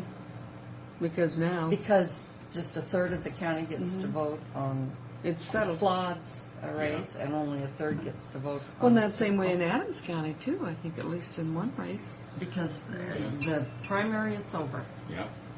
Well, that's pretty common in rural counties. Mm-hmm. Well, but the thing of it is, as a Democrat, if I really wanted to vote for Claude, I could. Before. Yeah, before. Yeah. Now you can't. You're No. just, yeah, I mean, it's not fair. Well, that's what he's saying is, it's always been back Well, and forth. except Everybody voted. everybody Yeah. voted could vote. In the district. in the district, yeah. Because Democrats Because could you were vote. on all the ballots. Now you're not. Yeah, you know. So, Well, I expect this initiative will pass with the top two. yeah. Going to change it yet That'll be again. good. That'll be better than this. I was thinking this maybe would be good. Well, that'll hit, then they can have a perfect reason to just go bipartisan, because if you're going to do that anyway, what's your point? But I don't know. We'll see. Well, I don't know. Well, good luck on your remodel project. Oh, that's going along real well. Yeah, we What's the haven't. completion date? Oh, they're estimating December next year. I thought you said 2005. October, and Well, you they're said estimating October. Realistically, I'm thinking January. In the winter next year. Well, you're lucky to find quarters like this for in the interim. Oh, yeah. This is great. well, we bought this because we anticipated, Yeah, and then we were running out of room too. yeah. Well, this is nice facility here. So we probably, when we're done with it, put the health department down here, and extension will stay. And then we'll utilize that little health department building Mhm. for expansion or growth for county offices. But what are we going to do with, like, the coroner and stuff? They Once- won the health department. They'll go where they go. IS and the coroner is going into the health department. Yeah, but that won't be ready. Well, we'll be able to move it around. We will? Anyway, I've already got Jim. it figured out. Oh, have ya? Good. See you in 2 weeks. Okay. Tell All Frank right. hello for me. Yeah. Well, Everybody okay. back there, hello for us. All right. See you later. Morning, Ray. Hi, Ray.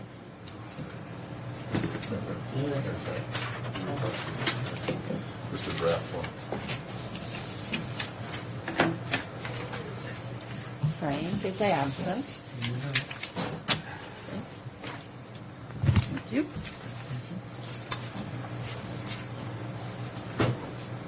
Oh, my gosh. What's that? Cat show. Yeah, well, It was bigger than you expected? no, it was a third smaller than last year, and they won't be back next year. It's just been going down, down, down. Oh, I thought it was only 500 last No. year. It was not they were just down at least a third all the way around, and it's the organizers going into their own pocket to cover the cost this year because they didn't generate enough money this year. Oh, So, and they can't generate enough money to cover their costs, and the organizers reaching in their own pocket, it's time to say it's not going to fly. did we have as many cats? No, nothing. It goes back to, we recommended that they do what the quilt show does. on the corners, just put those little signs, cat show track. Yeah. You know, on the Yeah. weekend. Mm-hmm. But they said they can't advertise or don't have the time or they're not volunteers. And, No effort. Okay. Well, I should have captured my neighbor's cat and took him in. I'd like to take him somewhere. Yeah. Well, we had a Wednesday at the Kaha meeting, and then Kona player of the game. There was the football coaches and the radio people, and the sponsors were there. Some kids were there for. Also on Thursday with the ski, right before the ski club, turned the same room around the Sports Hall of Fame room. And we had the cat show start loading in on Friday, and they did their show Saturday, Sunday. We had a rehearsal dinner on Friday night, and then that Danoff wedding was the wedding for the rehearsal. Another wedding in the AmeriSuites, and then this week we've got the Rotary Luncheon coming. And then over the weekend we're going to have Linnea Express a dance this weekend, which should be a pretty decent attendance. Got some Mary Kay meetings over in the AmeriSuites, and we also have got an antique show going on in our expo hall. So those are the events that we've got coming up and did and so on. I went to a gun and antique show in Walla Walla once. Those things are pretty neat because it's not just guns. Mm-hmm. As far as the update on the events, I want to refer back to the second and third pages. Did things, we'll put another little sheet on it just to give you an indication of where we are. Let's go to the small print first, if we could. The small print one. We'll go to this weekend's events. Those are the ones that are on the lowest end. The ski club was, we projected, we were within $5 of what that event was going to bring in. The rehearsal dinner, we expected $1,600. We took in actually $2,200 plus, or $600 more than what we had anticipated. The wedding the next day, we expected $3,700. We actually took in $5,200 for a plus 15. And then the wedding over in the AmeriSuites, we were up $917. The cat show, on the other hand, if you go up on the top, was $710 less than we had anticipated, in part very much due to the lack of attendance for the event. So overall, with the weekend, we did pretty well, with those, especially with those weddings. At this point, with the Noe dance that did not take place, which was $16,700. Our net, or our net actually right now on our revenue is we're up $19,382. We have added another dance. We have sent the contract out in October, and that should negate that. We should make that back up in October.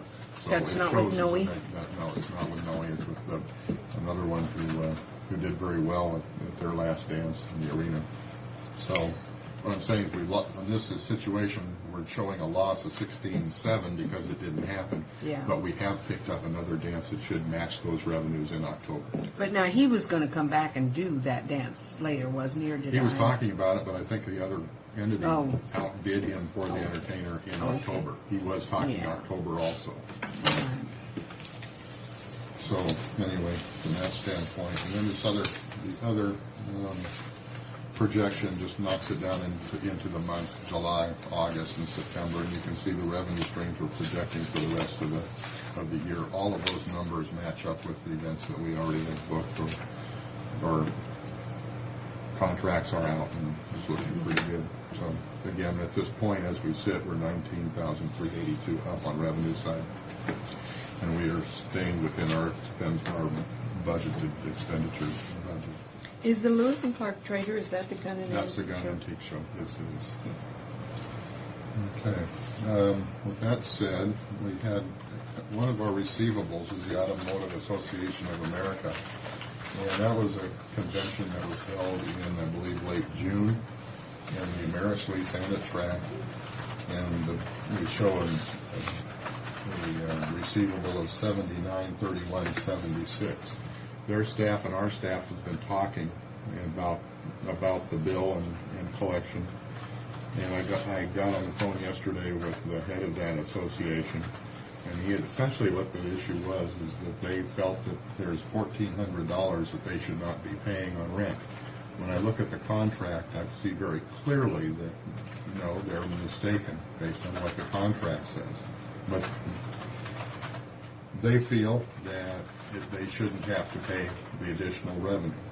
Essentially what it was that we give a credit for food. And the credit for the food was added up to $1,400 based on them buying the food. Well, they canceled the food. They canceled the breakfasts, and they utilized the AmeriSuites breakfast. As you've seen, it's a nice breakfast. What a deal. So as you don't get that revenue, we don't sell the breakfast, we don't give them the discount. Well, they're adamant that they receive the discount because it says they indicate that it's $1,400 of rent that we weren't expecting. Well, did they all stay at the AmeriSuites? Most everybody stayed at the AmeriSuites. Yeah, because they would. I'm sure they did. So, in order, it's the first convention we did, and it's based in the Olympia area. I think for $1,400, I think it's better just to let it go, learn from it, and write it off. I wouldn't necessarily be saying that if we were in a different financial situation, but with where we are, I feel comfortable that we're going to meet our budget this year, and it can actually do better than that. And this will not significantly have an impact on it. We probably will make up more than that later. Well, and hopefully the word will get around that we're willing to work with people, with any misunderstandings or that. I also indicated to him that I understood where our problem was on our side, and I hope that he would understand where the problem was on his side, because I think in any communication issue it goes both ways. I think that was the case. In addition, this weekend with those events, we put the ice in. The Titans actually practiced on it last night, and everything was fine with it. The Titans have paid us in full for last year. They have signed a contract for this year and given us their first $5,000 payment for this year. So ice is up and going as we speak. Our crew is putting in the risers right now, and just getting it set up for spectators. The sheet itself is in, which is the most important component of it. Our staff has been, since it was also a holiday, the staff has been focusing on that ice rink, and today they're out there on the grounds again, mowing the grass and all of that, which leads me to when I look at, it hasn't even been a week since, it has been a week since they started on the, they mowed last week on Wednesday and Thursday, and they're starting again, and that grass is growing so much these days. I think that one of the things we ought to look at of that bond account is to get a mower bag as well. That those grass clippings in a week just stack up too much. Something we ought to talk about as far as looking at that bond before the end of the year. And with that, I think that's what's been going on at track and what will be going on at track. And looking at taking Friday off in anticipation of working through the weekend with the dances, with the dance and the gun show and everything. Okay.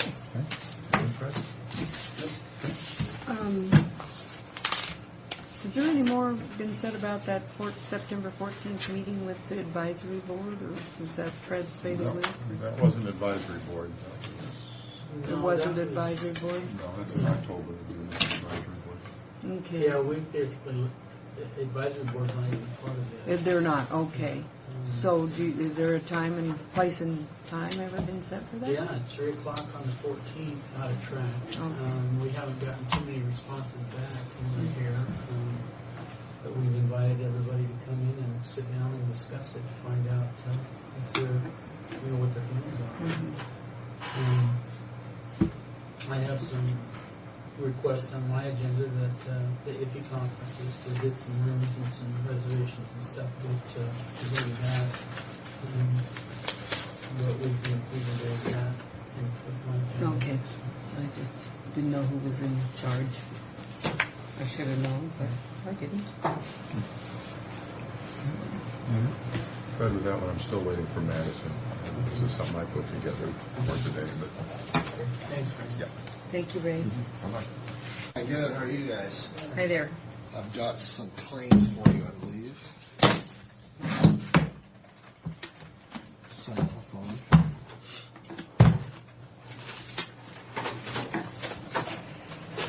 Yeah, right here. And there's 3 different claims and 3 copies of each. I think you talked to those. Steve got those last Wednesday. Yeah. So these are ones that we are going to accept. Is that right? Yeah, those are the ones that are Okay. approved. I move that we accept claims for damages from Stacy Taylor, Daniel Sanders, and Mitchell Ray Johnson. Oh, you may want to. Demounts? That I believe you're approving to sign these, and some are denying. Some Oh, are okay. That's what. Okay. I scratched that whole thing.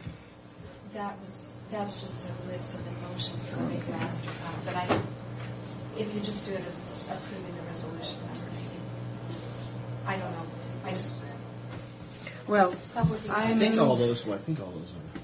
Let's see. I move that we approve claim for damages for.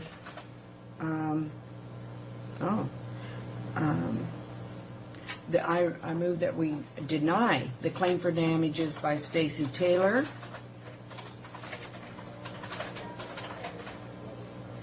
That's a That's copy. that's a copy. Okay. That's 3 copies. That's what that Oh, is. sorry about that. I guess those were Okay, shall we just do them one by one so I don't Yes, screw yes. it up any worse than I already have? I was giving you bad information. Okay, I'll second. Doing what I can to make it hard for you. Yeah. I'll second the See if we're motion. thinking. All in favor? Aye. Aye. And I move that we deny a claim for damages by Daniel Sanders. I'll second the motion. All in favor? Aye. And sign this now.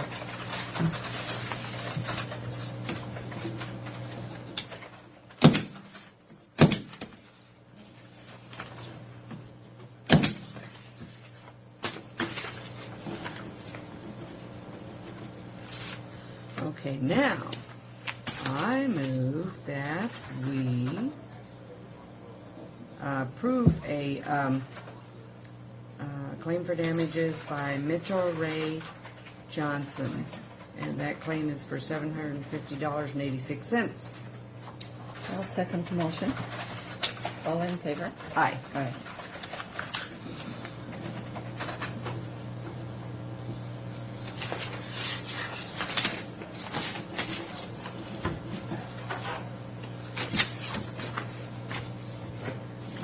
Let me sign one of those. Look at that.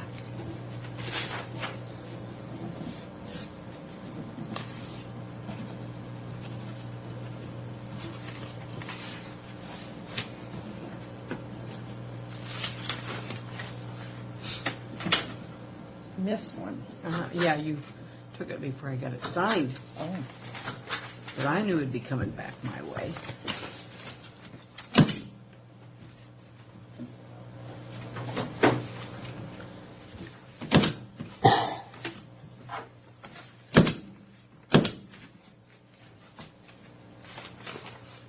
Is there more?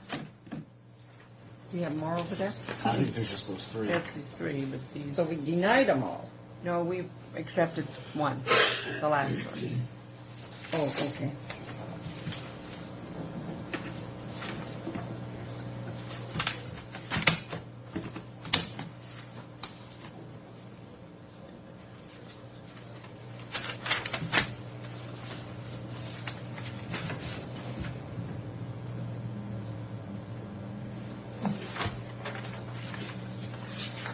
Yes. Is that The one what was that's moved in? over on Mr. Roach on the road sign spray, and That we was haven't just to done. send it on yeah. to somebody else. Yeah. All right. Anything else? Nothing from me? Okay. Anything you guys need from me? No. Okay. Thank you. No problem. athletes. Want to take a quick break? Yeah, we don't want to take a break. Unless you want a break. Unless you want us to take a break. Yeah, I want a 5-minute break. Okay. I need to at least have a 2-minute break. Okay. Farm in unincorporated Franklin County.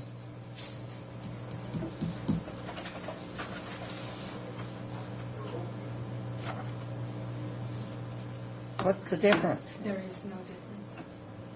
Oh, you just have two Just letters. one's to him and one's to somebody else, isn't it? Oh, one's to the liquor board. Yes, Okay. So he can use whichever he wants if he signs it. if that's okay. And then I'll destroy the one he doesn't use. Okay. We sign them both? If you would, please. Okay. Can't spell Miller.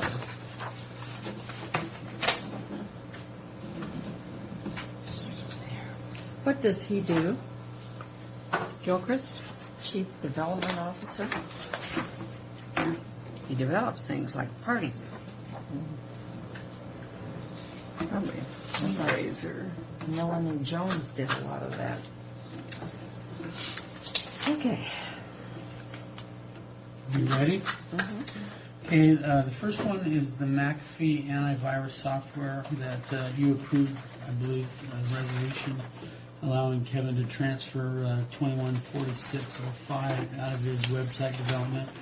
And the question was asked, why didn't he budget that if he knew it was coming? I discussed it with him, and what had happened was McAfee themselves are basically starting a different type of an agreement with them. That if he would have had did the 2-year agreement, which he went for the $42.92. Next year's fees, if we would have stayed with the $21.46 for this year, and then paid, we would have had to budget $47.86 next year for a 1-year contract. So by doubling up this year, we've actually saved $2,600. So he was, just trying to save some money by doing that. He didn't, he didn't want you to think that. But he it's wasn't. out of the website Yeah. budget, not out of our cumulative reserve. Now, did Right. we approve that? That was approved. Yeah. Okay. It was. Wasn't it, Mary? I think it was approved. He just wanted an I think it was explanation. approved, it hadn't made it through the prosecutor's office yet, I believe. Yeah. So anyway, that's the explanation for that. Do you have the resolution? We already approved it. I think you've already signed the We just resolution. It's asked just for the an PA's office was going to get the signature, and I just I didn't think know. it's here. Yes, you've already signed it. It was $2,004,395. But it was waiting for. Anyway, it is here. All the resolutions. All right, so we did approve it. Yes. Okay. I move approval of expenses for you call it the IFE conference? Yeah. Of $115 who's for going? Fred. And? Well, I don't know yet. I know I would like to go because I have some experience down there. But we're going to meet on the 14th, and this thing is kind of. But I don't know as I want Who's gonna to meet pay on the for 14th? anybody other than you. This money is basically for the CTED. CTED basically has made $5,600 available for this Grand Old Fourth celebration. How much? How much? Is about $5,600. It was, for the last few years, we've received about $9,000 a year from CTED for economic development, and we've been using it for parking lot development and RV park development. Well, now that we're trying to do this Grand Old Fourth, I asked if it would be possible for us to use that money for, trying to develop this event. They were a little reluctant and said that, without a feasibility study, they didn't feel that it would, it probably work. But we did the Dakota Enterprise that basically discussed these types of events. So they approved the contract, and it was amended. So there's about $5,600 in there, and that's for whoever it is that's decided that will be a part of this group that would go to these types of events. Now we've already kind of set aside four 4 people to go to the Bellevue Conference, which is the Washington State Fairs Association, and I'd like to book 3 people. We don't even know who these are other than myself to go to the IFFE conferences. And the reason why I'm doing this, I want Bridget to book it, not necessarily the flights at this time, but to get the conferences or the hotel rooms, is what I'm trying to say. We can always back away from the hotel rooms if we have to, but for me to go down, it's the first week in December, basically. I'd like to go ahead and get the airline reservations to have some cost saving there. Okay.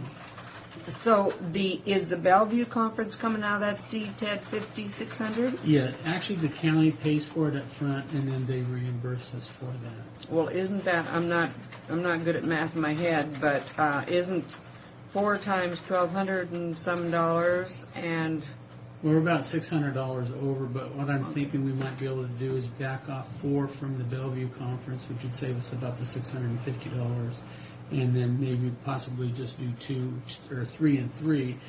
Everything is still up in the air on this Grand Ole Fourth because, you as a board has said, give me a budget.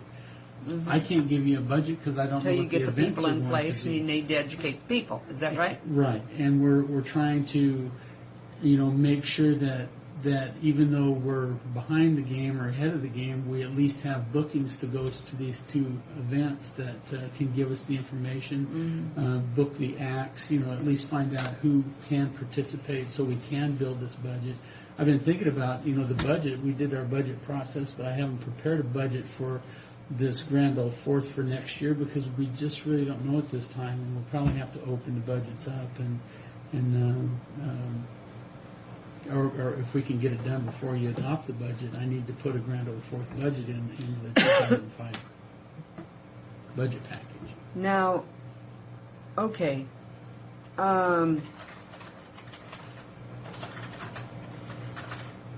When this started out, we said the county or the track would lease out. People would come. Are we now talking about, other than this education, are we now talking about Franklin County putting money into this itself? Yes. Like how much? Well, that will determine on what the budget will be. We kind of modeled it after one of the events that's happening further north in Washington. I think it was the Othello affair that they're having there, and it's running about $400,000. Where are we going to get $400,000? Land sale out of that rainy day fund. But the whole idea, Sue, is to put on an event that's going to return that money. It's not going to be, Franklin County's going to put up, and also the city, because the conversations I had with Gary, we're talking around $400,000, and he's just didn't want it. But what we're trying to do is put on an event that basically pays itself back. Is he now considering, we'd pitch in with money and with the idea of getting paid back? Yes. And if I don't want to drain the land sale money and not have money to finish the courthouse. Well, I don't know where else you would have that seed money for the event. If you throw on the Grand Ole Fourth, I anticipate getting at least your investment back. Well, and that's from the leasing, like I'm going to say Kiwanis, and service clubs leasing it, and the carnival coming in and paying to. Right, and say you have a big name entertainer come in. Well, you're selling tickets for that. So what you put up front, you're going to receive back in ticketing. See, well, we shoot ourselves in the foot with Benton County, including that big name entertainment in their price of their ticket, and then we're selling extra tickets for entertainment. Well, I'll tell you that $9 ticket was pretty hard to stomach by a lot of people. What? The $9 ticket to get the free entertainment was pretty hard to stomach by people this year too. And I don't know, did they do that last year? They've always done No, not $9. How long has it been $9? Well, I don't know. I think it's well worth it. Don't get me wrong. Because they go into the rodeo and they the get the rodeo entertainment free and the fair. Well, we're trying to get somebody like maybe Yeah, the you know, the knowing. late show. They don't have late shows. Sorry. Well, all I'm saying is that we're trying to get, bring in the Hispanic community to where if they have, what we're really trying to do is get promoters to come in and bring in their act Okay. and tie it into what we're trying to do. And really the only gamble that we're doing at this point, and it's not even a gamble because CTED is going to reimburse us the money for this travel, is to try to put this budget together Yeah. to bring it back to you and Okay. say, this is what our expenses are and this is our anticipated revenues back from it. That way you can decide at that point if it's worth it for you to move forward. If you have if we can find out who's coming through the area and what it would cost Yeah. us. Now, if you bring in the right entertainer, I have the entertainment at Lynn Frankenstein this year. well, if you bring in the right one, people are going to come to it. And we're trying, and I'm not going to try to kid you, we're trying to bring in somebody that might cost you $150,000 just to book them in for one night. But you're going to bring people out of, if you get like the Dave Matthews Band, you get the same quality, you probably know who's Dave Matthews, but they have Right. quite a following. But if you get the bands, like the quality of bands that come to the Gorge, you're going to bring people out of Seattle and Spokane and everywhere else. Yeah, that's good. That's interesting because I was thinking, they seem to come through at the fair time, and I guess that's because there was nothing else to do other times. Nobody invited them or asked them. Well, no, how that Because works. the Gorge is- has those things all the time. They do, and they pay the extra money to bring them in, but they profit make because it. they bring people in from all over Washington and even Oregon and Idaho. If you bring in the right entertainer, if you have a $35 ticket, people are going to pay it. That's what they had to pay to go see Dave Matthews this last weekend, and it was packed. And Where was that? It was at the Gorge. At the Gorge. So, you're putting out $150,000, but you have a pretty good shot that you're going to get it back. Now, Would we have to sing or not on the 4th of July night? we don't know. We don't know. We're thinking that the 4th of July is something that's going to automatically just generate people because it's the 4th of July. So how if would you have your fireworks and your entertainment? well, you wouldn't. You wouldn't. But the entertainment, right now it's The almost entertainment should be before the fireworks. It could Early. be. Well, right now, early Ray and I are the evening. only ones that are talking about how this is all going to come Yeah, out. we don't know how it's going to come out. Yeah. But early evening. Yeah, but nobody goes to entertainment early evening, those well known, because they're young kids, and young kids don't open their eyes till 10 o'clock at Well, night. to be realized, this is how we're kind of looking it up. If we do Friday, Saturday, Sunday, and Monday. Yeah, see. Okay, now Friday, just bring the carnivals in. Let the carnivals get started. They're going to be out there. We're not necessarily talking right now about a 3-4 day event. Yeah. Okay, you can have your vendors, your Kiwanis, your lines, all those different clubs come in and get set up. And then Saturday is going to be a weekend. It's going to be almost a natural thing. Saturday night, have your big night entertainment because that's going to be a night people are going to be wanting to come out.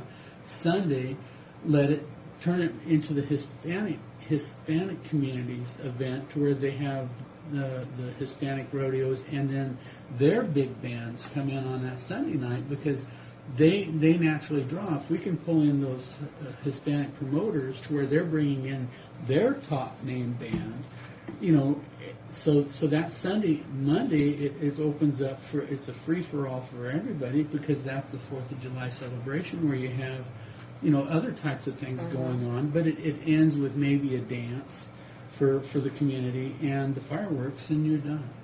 That's just kind of our brief discussion is what we're trying to do, but we don't know yet.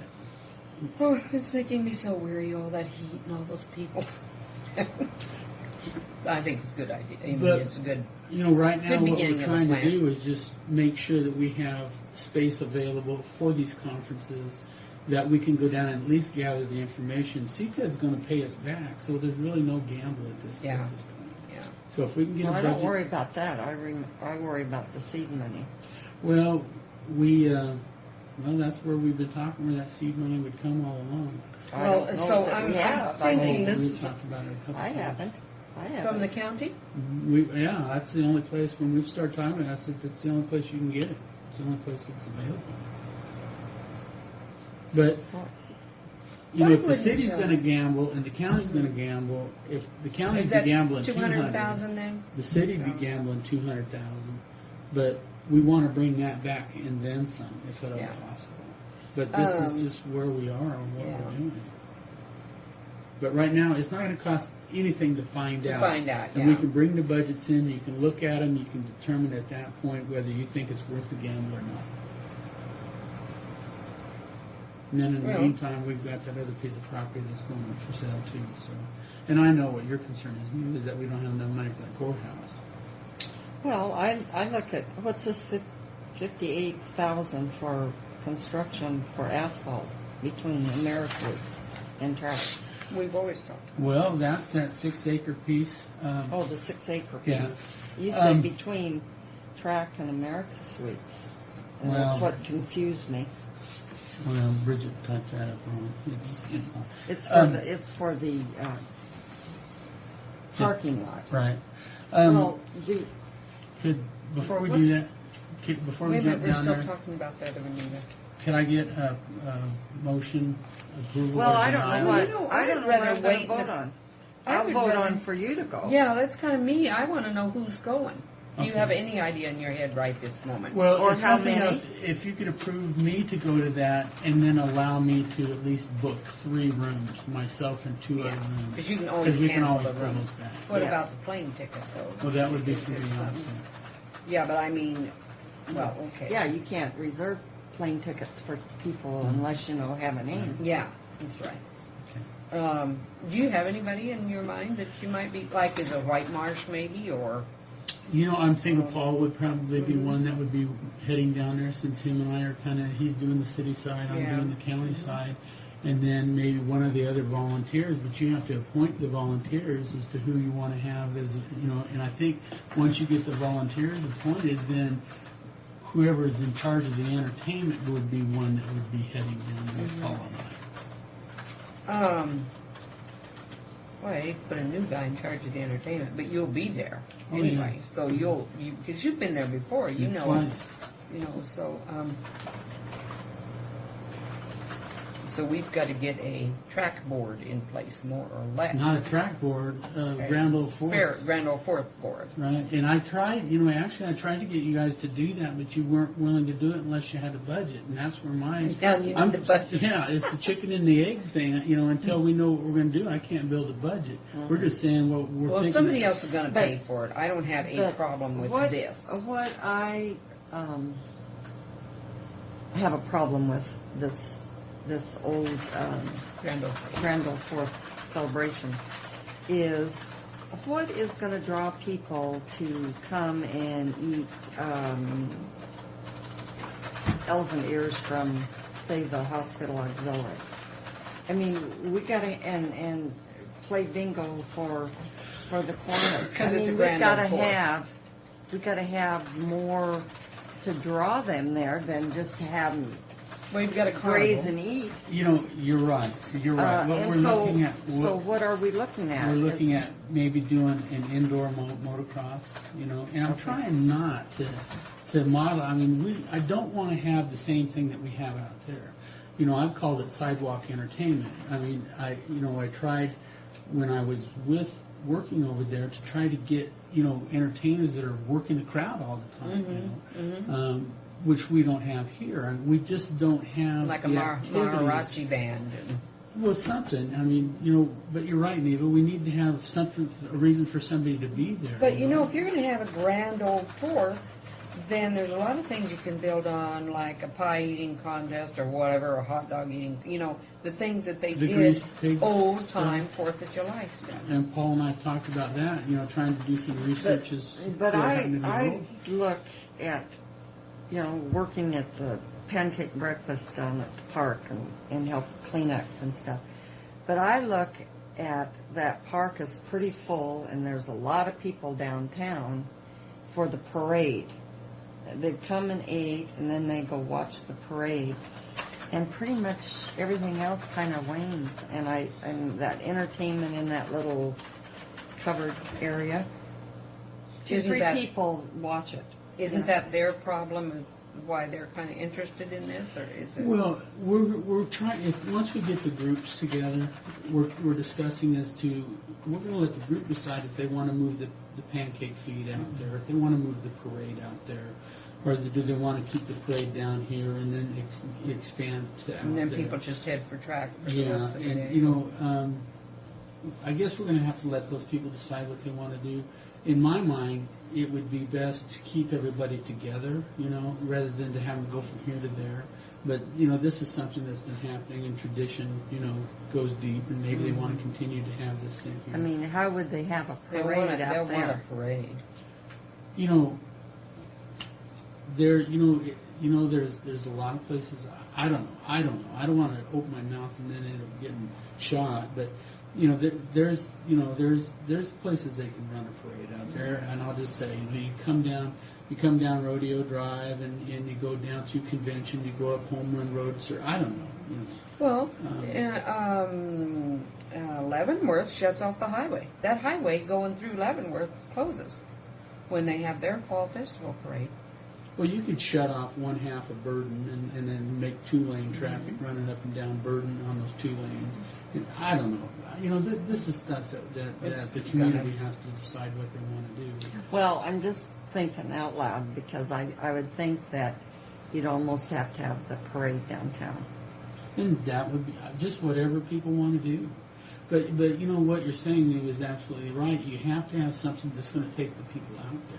There has to be a reason to go out there. Well, I think carnivals are going to drag the kids out there. Yeah, And Carnival's going to help. A thought that I've had and is, we're getting ourselves into an era where, let's face it, the old farm stuff, it just doesn't work for the kids anymore. But you do like a Dave and Buster's, and that probably doesn't mean a whole lot to you, but they have these upscale video arcade type of things that come on to where everything's all virtual reality. And if you set something out there like that, you're going to bring the kids into that. They're going to want to be out there because they're going to be able to see things that they haven't seen before. And I'm hoping I can find something like that while I'm in the IFFE conference. Find out what it would cost or what it would take to bring them in.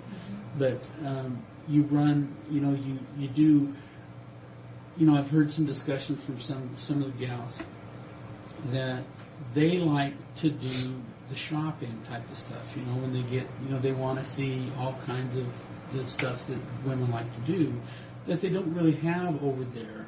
But like booth vendors. Well, yeah, you have, set it up like, Custer, he's looking at coming in during that time to where he's got all his booths in there. We've talked about having him, and he's expressed an interest in doing it. Noe has also expressed an interest in bringing his show in there at that time. So we're trying to get the people who do these things together with us, which would be no cost to us. All we're doing is pulling a percentage off of the sales. If we can work this out the way we kind of hope we can, we're thinking that maybe we pay for the big night entertainment and we basically rent track and then let everybody else take a gamble on, your indoor motocrossers, your monsters, whatever it is you're doing there. Your Custer Enterprises come in, setting up those booths.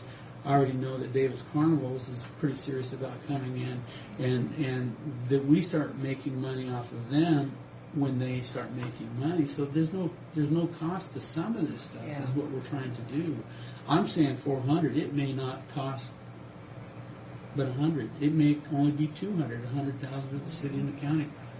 We don't know. We're still just trying to put this whole thing together. I know that July 2005 is coming up, and we don't have. You book things a year in advance. Yeah. Now, Davis Carnivals, I've talked to them several times, and they haven't said absolutely they'll be there, but they're saying, we like the idea. We think it'll work out for us. They're trying to get their scheduling. I'll meet with them while I'm there, but we're going to have to tell them pretty soon, yes, we want you there. Yes, you can start setting up on that Friday night. We're going to have this activity out there. So once we get to that point, we have to be committed. Is it going to be before December 2nd that you have to tell them? No. I've talked to him. He says he knows it's coming. He's trying to work things out. I told him, I said, I feel pretty confident, probably about 80% at this time, that this probably is going to at least happen for next year. Okay, then what happens next year? 4th of July is on Monday, but then the following year It's it'll on be on a Tuesday. Tuesday. That's right. And then what's going to happen? Well, You could start it time Saturday, around- Sunday, Monday, Tuesday, I guess. Yeah, you do. You know, I think we're talking about a 2-day event. Now, if it's on a Tuesday, you probably still want to have Davis's come in, at least set up maybe Friday. And go Friday, Saturday, Sunday, Monday, Tuesday, the natural, and then go. Because, you know, you start getting the carnivals out there, there's enough population out there. That's all young families out there. Those kids are going to want to go to that thing. You know, people coming down the Oh, highway if you have a and stuff. carnival, you'll have people there because I know how that works.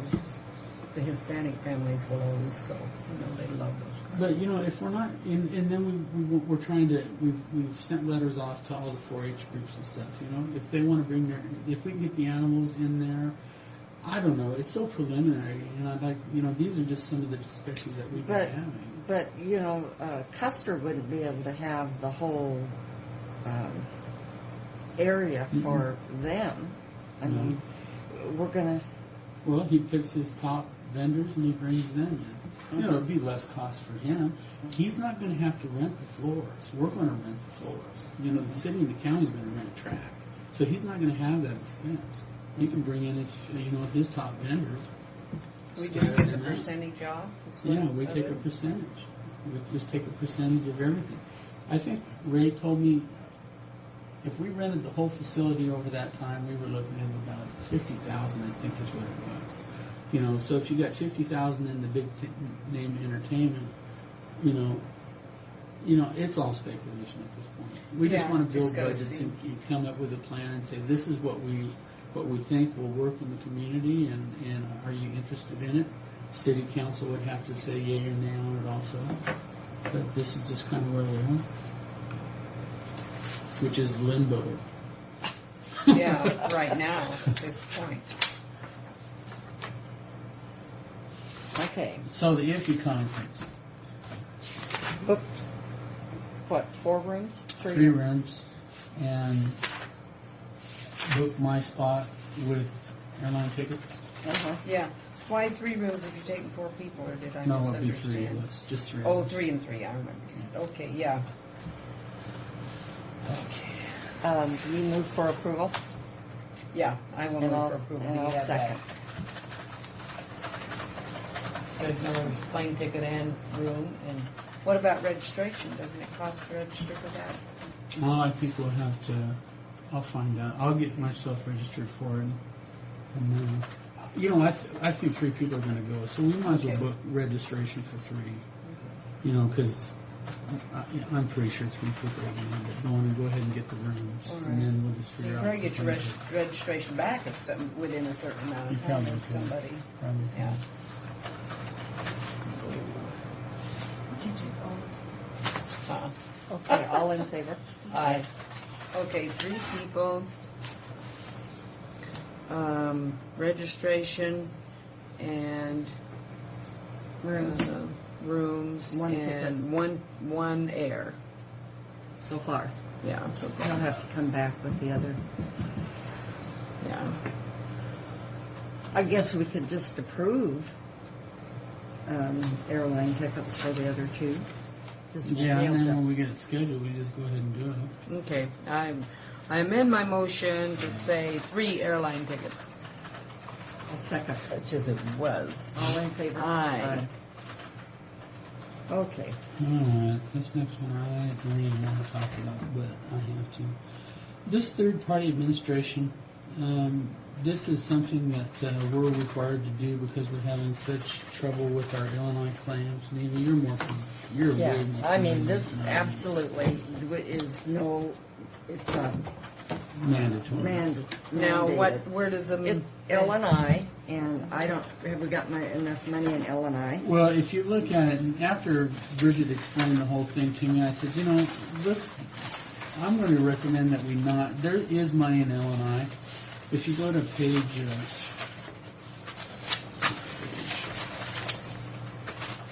I mean, there's a little bit in there. Go to page 5, the handbook 5. That makes me mad. they make you do that. Well, what's like, what's Oh, this well, third-party person going to do? Well, he's going to administer our claims and get them closed. Oh. And also probably recommend some changes for, people that keep getting hurt, the same people. Mm. He's going to set, and the thing of it is, we're in jeopardy of losing our retro pool. Mm-hmm. And if we have to just pay to L&I, and if we overpay them, we don't get anything back. So this Whereas person, if we're in a retro pool, we get reimbursement for good. I understand now, and I'm thinking maybe that might be well worth $19,000. Well, what I'm thinking, if you go to that page 5, instead of transferring all that money out and just zeroing that out, why don't you just plug it in the budget, and then we'll just work through it. Do we have to pay it next year? Or Next year. Okay, It's not let's this plug year. it in the budget. Both items. Retrospective plan assessment. 20,000. What is that? You got 19. I'm going to have Bridget come in and talk about this one. Well, is it Bridget or Tiffany? She's the one that's gone to those meetings. I think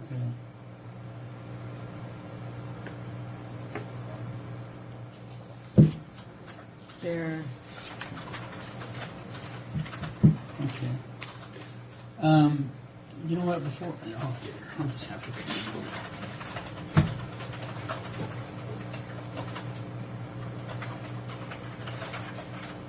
I'm going to get into Seattle at 7:30. In the morning? Yeah, for a 9 o'clock meeting. Good deal. Well, no, is it at Seattle? No, it's at Renton, but you can get a shuttle.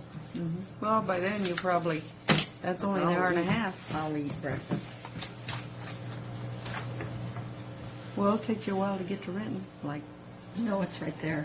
on the shuttle. Yeah, it's not very long. 5 minutes.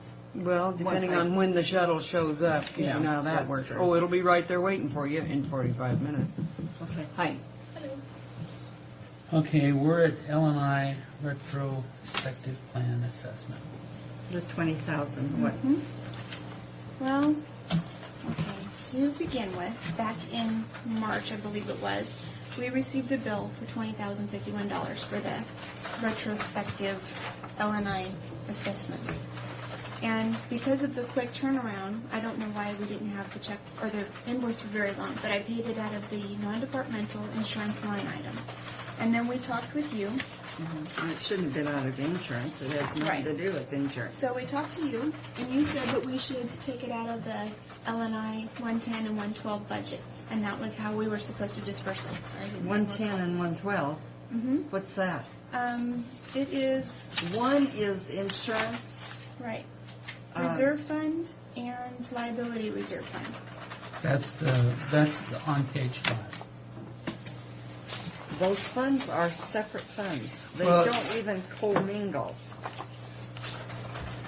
But that was what we... L&I is retro. And a cumulative reserve, and that's rainy day. What's on page 5? It's just a 110. summary. Yeah. The liability, Mm-hmm. that's 110 is 13,000, and then liability reserve fund is our risk pool, Right. and it has nothing to do with L&I. Well, this is where the confusion is coming in. So that was the direction that we were given to do this memo. I did the memo, but apparently I never gave it to Tom or Marie to do the transfer.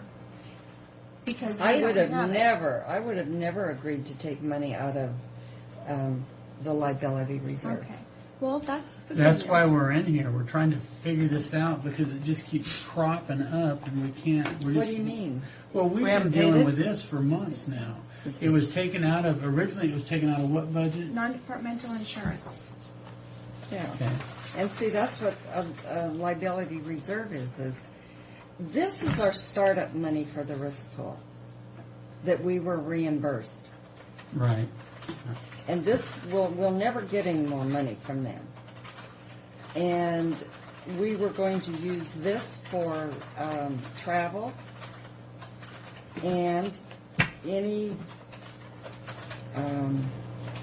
increases, that this is not enough to mess with increases, I wouldn't be willing to take that out of. What should they take it out of, It though, came out of Neva? non-departmental. It's already been paid. It's been paid, but now you're saying it may not be out of the right thing, so we need to trying to reimburse. figure out where- So what is the Well, right it thing? needs to What come would you out of take the L&I fund. Okay. Of which there's well, not enough. Right. Right. So we need to take, basically, then we would be taking about 65 out of contingency, which is about 85,000 left in there. And then we would drain that fund, and we would And reimburse then when back the people want non-departmental. shares, they'll have to put budget, any equipment, Okay. they'll have to budget. Okay, so we'll do that, and then we'll transfer back into the non-departmental, and we'll pay this out of the L&I, which will zero that out, and then the remainder will come out of contingency. Okay, that is good news. Secondly, that brings us to the next one, our third-party administrator. I was talking to Tiffany, and we believe that Fred wasn't here for that board meeting when you guys discussed the payment of the third-party administrator. And that she is estimating is going to cost about $19,000 for 2005. And she was told that money was going to be coming out of the 110 and 112. So we don't. Who's she? Tiffany.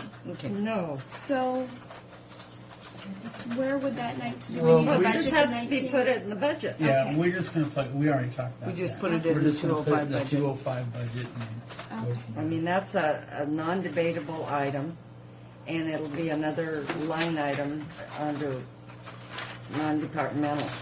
Okay. Okay.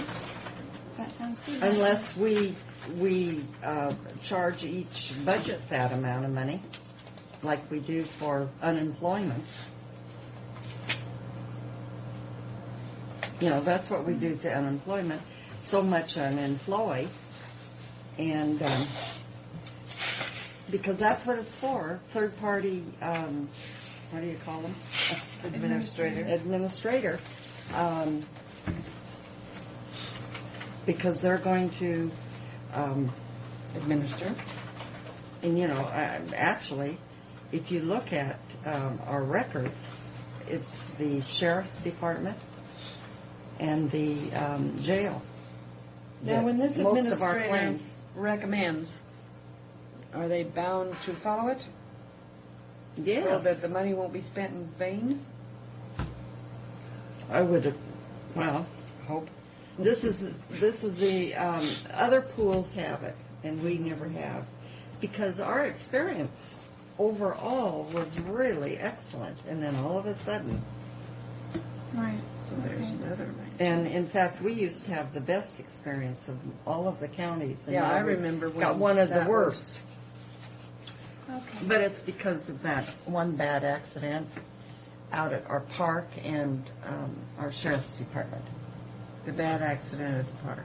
Well, when Ralph Ralph fell hurt. out of the tree, or whatever he did. I think the tree And the fell on tree him, didn't fell it? on him. Yeah. I saw Ralph the other day, Right. and he looks great. Oh, good. He said he's feeling good. Okay. Well, that was my only question. Okay. So I've got this written down this time, so we good. don't have any more confusion. Okay. That thing has reared its ugly head too many times. And maybe we can zero out that liability reserve fund. But that was our startup money for the risk pool, for our liability insurance, not our L&I. Okay. Okay. Well, thank you. Okay. Thank you. Are these done, Sue? No. So then what are we doing? Okay, well, now let's move on to the land sale money. Now, this is,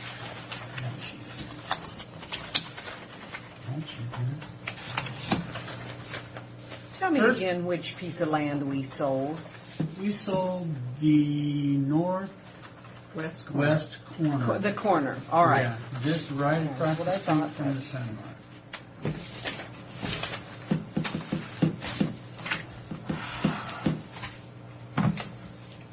And And I don't know why the other corner isn't just as valuable. In it, maybe, I think, access, I think if anything, the access would probably be a little bit handier. What's the difference?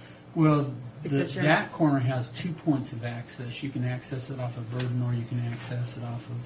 Are they going to allow? How are they going to? Well, right You mean in. a right in, okay. Yeah, you ride in, and then it's right out. But you also have right in off of Burden, where the other one you're going to do right in, and then the only way to leave is you're going to do right out and go down to convention and then up. So I don't think any one of them is going to be, overly too difficult to get in and out of. But I mean, if you go out to Columbia Center, oh yeah, that area, You go wherever you go. it's confusing. Now, what I have here on the land sale money, basically we ended up with $1,584,000, $815.75. Okay, now has the city billed us? No, I don't anticipate them. It would have been handled through the Ben Franklin title, but they sent us over the whole check. So, and if anything, our agreement is only for $10,000, and they've never charged us before for doing the work. So I don't anticipate that happening. But if it does, there'll be enough money left in there. But what I am going to do right now is recommend that you transfer $1 million of that over into the rainy day fund today. Yeah, and you spoke about that before. Yeah. So here's the resolutions transferring that money.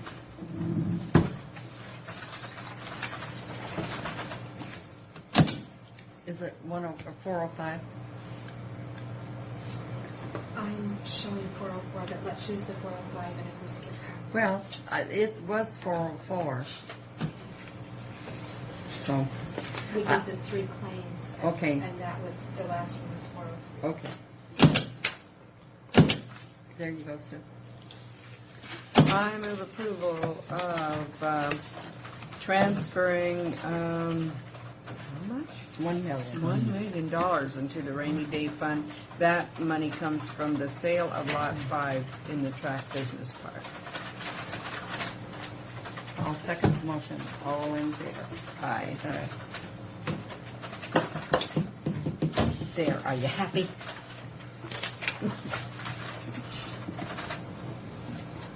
I know you just knew we were going to spend that before we got anything stuck in there. Can I interrupt for just a second? Because I need to go to lunch.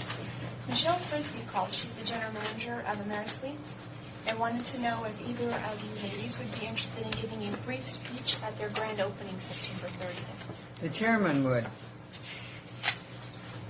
So I'll let you ladies discuss this and let me know. The only thing When's their grand opening? September 30th. I looked in the agenda, and the only thing happening is budget workshops. So I don't see anything else on the schedule. So I'll ask you guys again later. All right. I really don't want to. I hate that. Okay. The next thing I have on my agenda is the remainder of that money. If you want to go to page 5.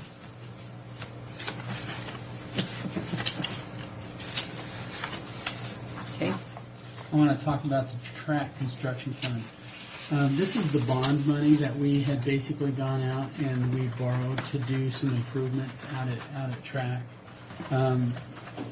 If you look now, go to page 15. We'll get to the bottom line of that.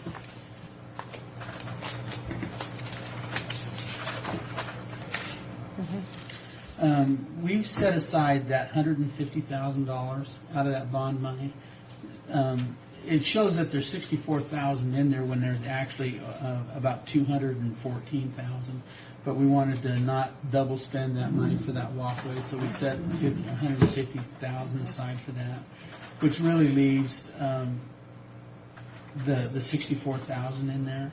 But what we did was when that 6-acre parking lot and that asphalt became available at the airport, We took out of this track construction fund the $57,000, almost $58,000, and did that. Well, that basically brings our funds down considerably, and Only $7,000? you know what? Before Bridget takes off, I'm going to have to ask her one more question.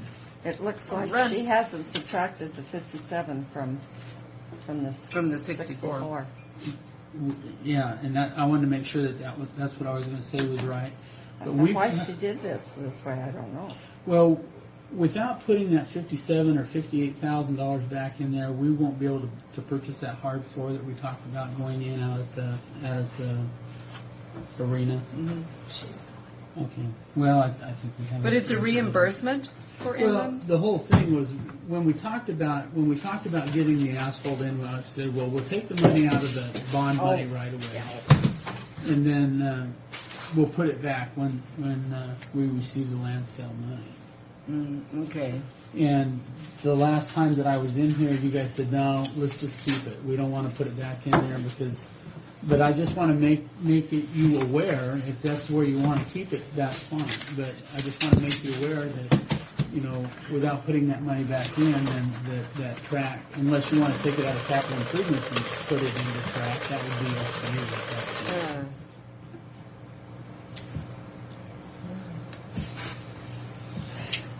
Total spent.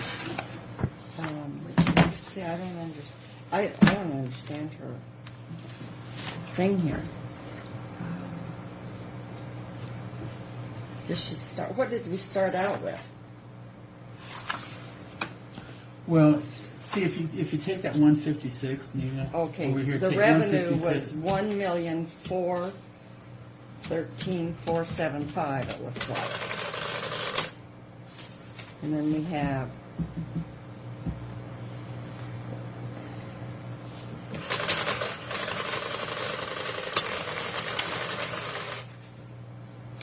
$1,413,475,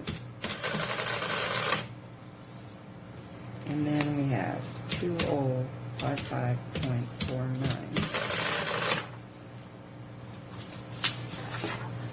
and 2859.20.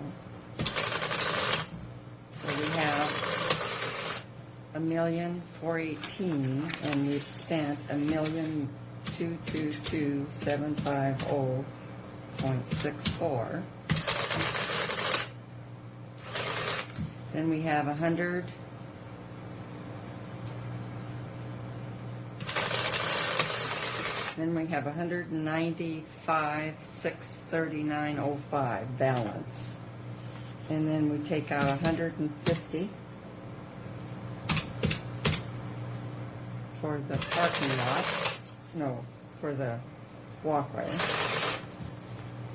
And that leaves us with 400.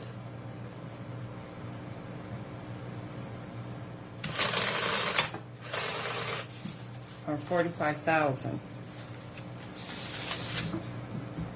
I don't work it out the same way you're doing it. Okay, we borrowed $1,413,475. Is that what we got?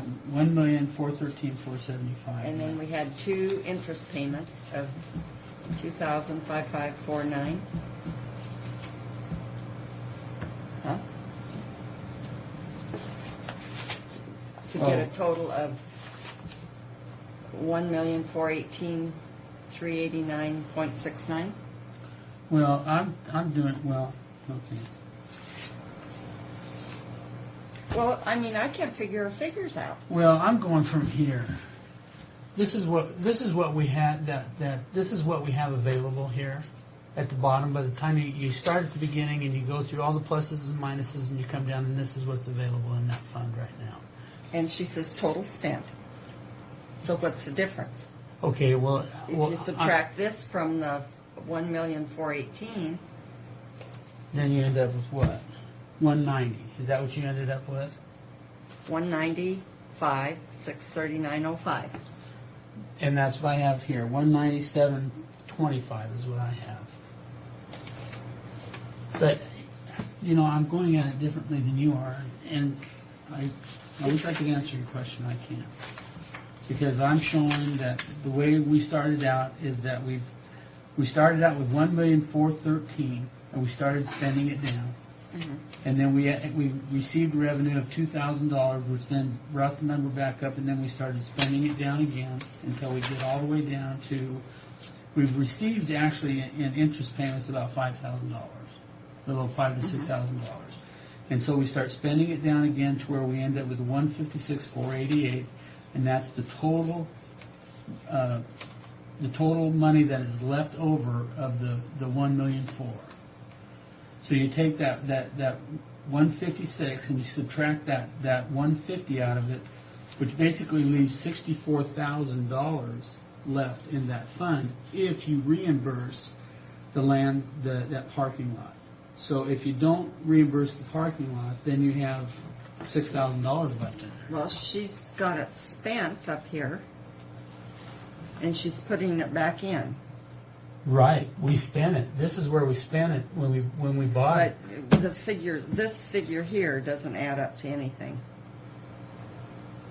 You should be able to take your beginning balance and your 2 interest earned payments and subtract what you've spent and come up with a figure. Well, let me do it then. And I subtracted the 150 that we've set aside for the walkway, and I come up with 45,000 balance. And then if you add the 57,986 to it, then you'd come up with more.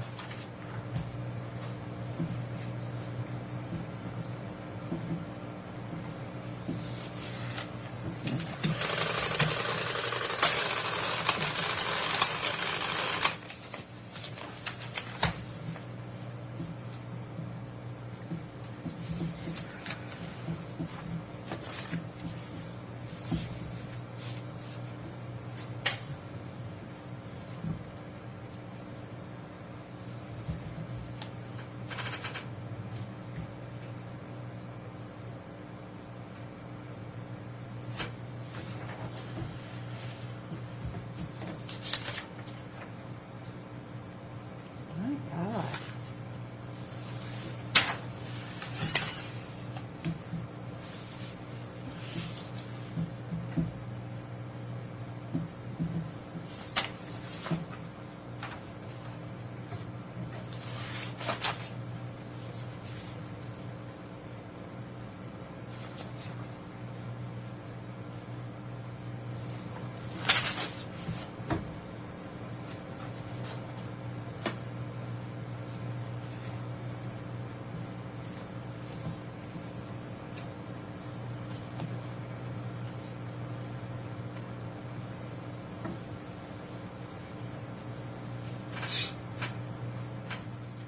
Well, I'm gonna have to find out what it is because that number doesn't add up to me either. All I'm just taking that bottom line there, and it does add up if you just go from total remaining. So I'm gonna have to find out where she came up with this 1,222,000 because what you're saying is right. If I take the beginning fund, I add the interest, and then subtract that 122, we end up with 194, not 156, which would leave what the balance is. So I'll get that straightened out and I'll bring it back to you. But I guess my question is do you want to reimburse the track construction fund of the $57,000, or do you want to just leave it where it is, which would be in the capital projects fund? I for now would like to leave it where it is. Because we can always come back. You can always buy it out of there if you want to. And it's part of track construction. It is. And then the next thing, why are we paying the $100,000 back right now? I'm asking you if you want to do that. Well, the resolutions. Well, let me finish. The resolutions that we've done basically stated that when we borrowed the money, we were going to pay it back in June. Okay, that June deadline came, we give an extension that says, okay, we're going to pay it back now. Well, that came back up. Marie asked me, and I said, well, you know what? Let me go and talk to the board about it and to see what they want to do with it. Either we're going to keep extending it out, or we're just not going to ever pay it back. So I guess my question is, if you want to pay it back, now would be the time to pay it back, Well, or else we're just going to never pay it back. Is that a stretch if we use that BIPIN money for I believe it is, because The that BIPIN 9/11. money's for, that BIPIN money, now if that BIPIN was only for dispatch, then that wouldn't be a stretch. But since the sheriff's department uses, district court uses it, and the corrections facility uses it, then I But think doesn't it that's a all stretch. go through the E911? A lot of the information? Not really. A very small percentage goes through dispatch. Less than 2%. Where that BIPIN What's is the used- interest costing us?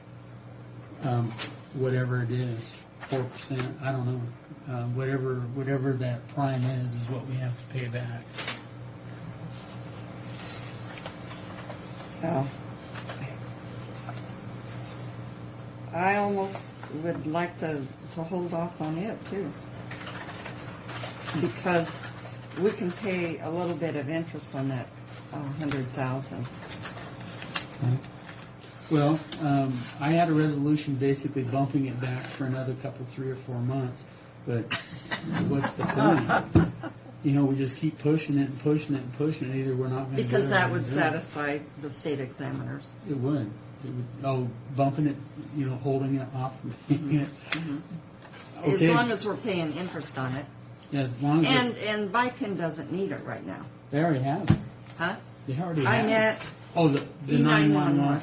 Well, in a sense, they do, because they're trying to put together that radio tower out there by Colotis, and that money was earmarked for that radio tower. That basically John. I thought John got John the grant for He- that, he and that got was grant- paid through them. You got grant money for it, yeah. I mean, the thing is, we borrowed $100,000. If you don't want to pay it back, you're going to have to pay it back sooner or later. I know, but later things might look better.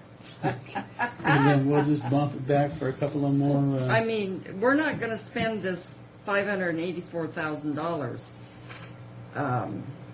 money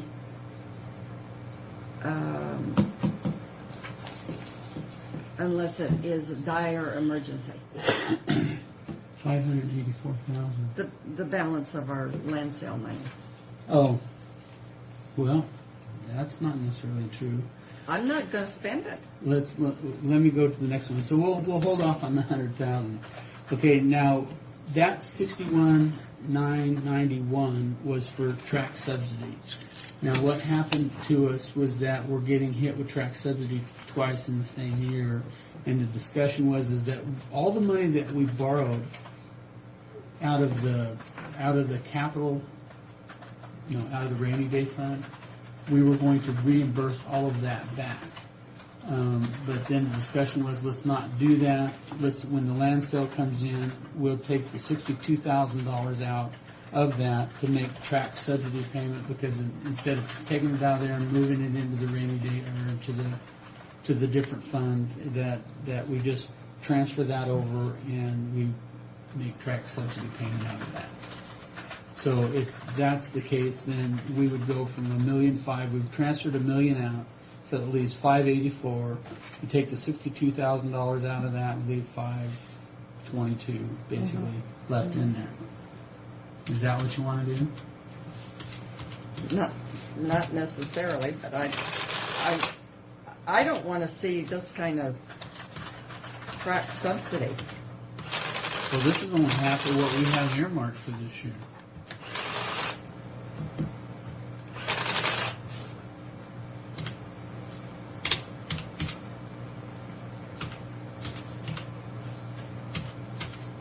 Well, but don't we have a place in our budget? Yeah, but the money's not there. The money was basically set up to come out of, I think it was 3 or 4 different areas.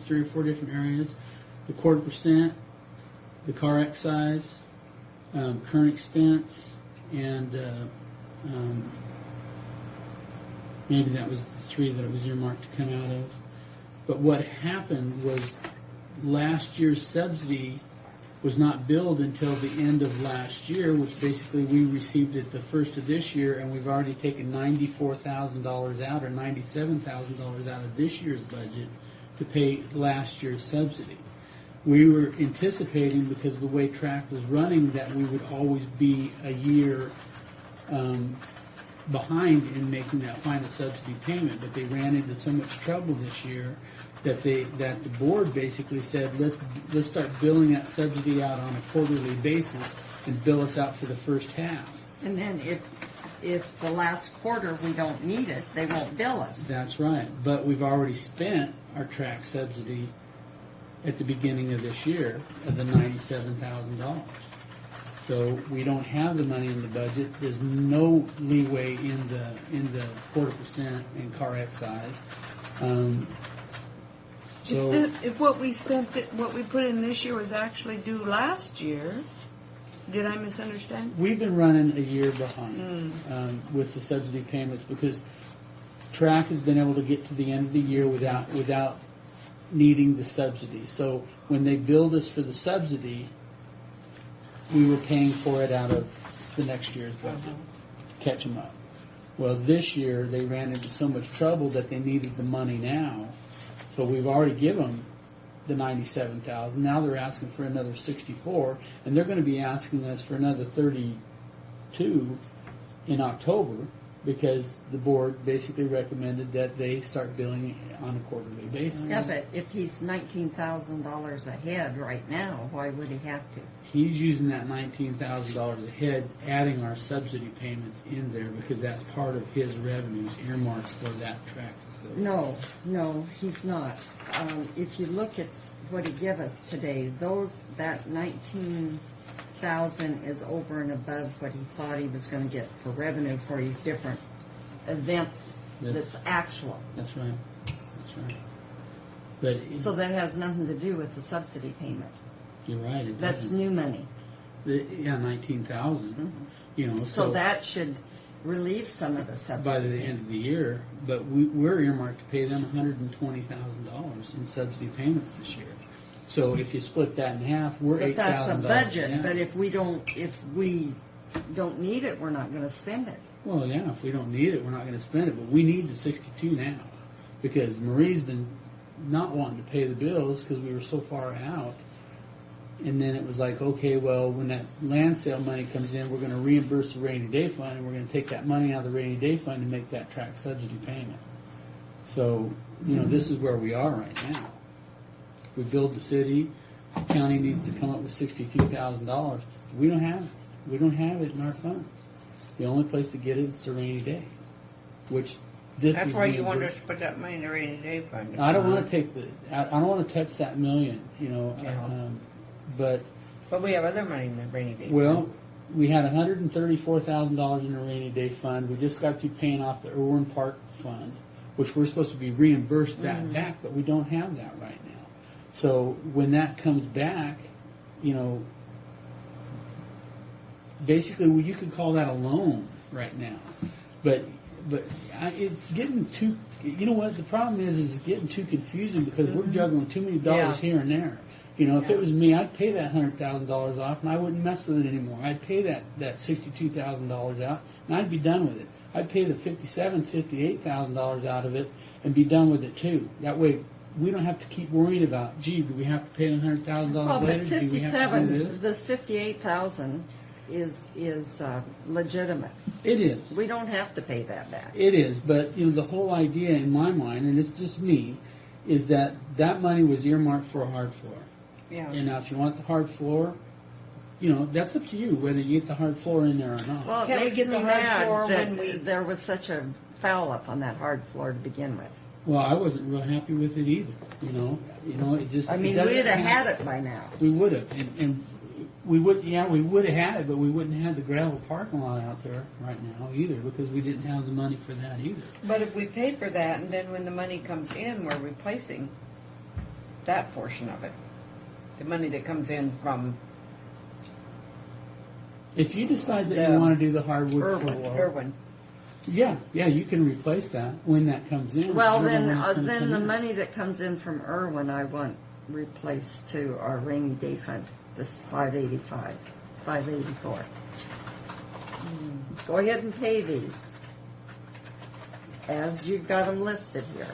All three of them? Mm-hmm. And then when the Irwin money comes in, It goes then I back want it in back there. into this To the fund. rainy day fund.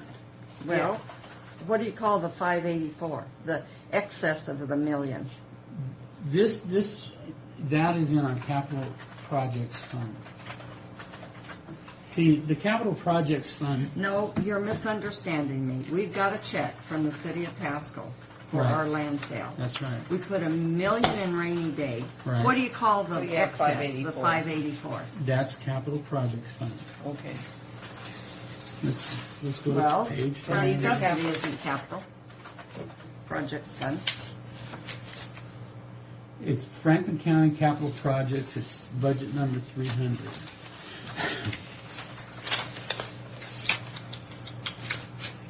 But you couldn't do the track subsidy then out of it. Well, I guess you can do anything, but I mean, Well, we you're transfer the taking money. some. What we're going to do, if we do that, we transfer the money out of the capital projects fund and we pay the track subsidy And payment. then we with get that. the money back in. Now, when the Irwin Park money comes in, you can transfer that money back to either the rainy day fund or back into this capital projects fund, wherever the money came out of, and replenish that land sale money. The land sale money went into capital projects. All of the land sales that the county's been doing, the purchasing and and selling, has gone into that 300 budget. And then that's been used for miscellaneous, purchases of different things. All I gotta say is one of these days we're gonna look for a budget to pull something from and there's not gonna be anything. Well, I think where I'm having my biggest difficulty is we're starting to juggle too many things, and I can't keep it straight. I mean, yeah, the resolutions keep popping up, and then, we gotta, what are we gonna do about it now? And the money's there, and to me, let's clean it up, and let's just start over. I would agree, and I think that's what you were saying, right? We owe the money, it has to be paid. So why dance around it? Now, But I don't want anything to come back from VIPEN. I'll never allow another expenditure from VIPEN. I mean, it's crazy. Well, is it even doing us any good? No, I don't think it is. Well, We're not aware of it if it is. okay, so I'll get the resolutions, I'll make all hated the it ever since transfers. it was started. I'll clean all this up, and then we're done with it. Now, Neva, I'll have to go back to another comment that Neva said. The remaining 300 or 500, 400, or whatever, $300,000 that's left over, she doesn't want to spend it. It's going to have to be a dire emergency. That So money present has your been dire kind emergency. of, sometimes being the messenger is not good. We were going to do those parking lots. We're going to finish those parking lots. I don't want to finish no parking lots until something out there pays for itself. Well, that's Absolutely not. I'm not. Well, what you've got is just a dirt parking lot, isn't it? If you No, don't. we got grass. Oh, we have grass. Oh, it's grass. Well, can't we then leave it in grass? You can, you can. I leave it mean, in I know grass. I don't the want to do problems parking we lots had. until we got more I know the stuff out problems there. we had when it either rained or whatever. Remember, we had big gullies where people parked on the grass. I know that, this is just caught up, is what happened. It's caught up to us. We lost 3 acres of parking when we put the hotel in. We need the parking back. We do. We got 6,000 since then. 6 acres since then. Yeah, but, yeah. It's in the wrong place. Neva, I know how you feel. Just I go feel ahead the and same dang way. But the problem is that we don't have finished parking lots out there. Those 2 grassy parking lots out there, they need to be peeled out. We need to have pavement put on there. Because it's just, it's just Until not right. track starts paying for itself, I don't care. Let them park on the street. Well, that's all right to say, but the people that use the facility feel differently about it. Well, They don't want to park in the Well- park. They don't want to walk in the grass to get in because of. You know, you need the parking. We're supposed to get the engineer's estimates back out of that. I don't know how much. Is it going to take the full 360? I don't know, but it might. But if it does, at least you're all cleaned up. You got $1 million in the rainy day fund. All your projects are done, and you're done with it. You're done. You don't have to mess with it anymore.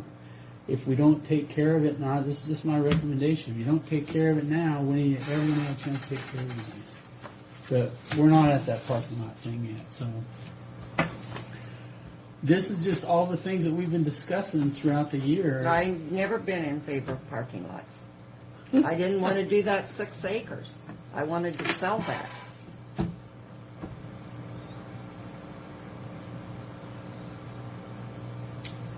Oh, you step out on that grass in your high heels.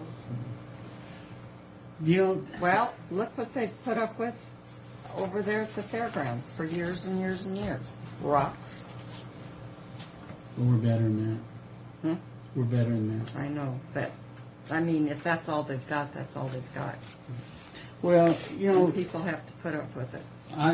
my recommendation is bite the bullet, be done with it, and then we're done. Then we start And making then we new don't have investments. any money to fall back on. We still have $1 with million the courthouse. in the rainy day fund. There's still $1 million that's not even being touched. It frees up. That Irwin Park is going to throw back when that money comes back in. That's going to kick in another And how are we doing on 27,000. our RV park? It's still pretty sparse. I thought we paid 116 and we were going to get 136 back. I think that's what Tim was saying. But this will clean it up, and we're done. And then whatever comes back, then that's all just extra money that you can put away and do whatever you want to with it. But Do nothing with it. Nothing. So we have money. do you want me to bring this back Monday and go through this all again? Well, I think Frank Yeah, will we want need an to. explanation. Yeah, but that's why I'm saying before I'll get the resolutions prepared and I'll come back and we'll talk about it again. Okay. That sounds like a good plan. Then Neva can holler at you again. Gee, Neva. I get as frustrated as you guys about this whole thing because every time you try to fix something here, somebody else brings something up over here. Somebody else needs this and needs that, and it's like it's never And ending. people that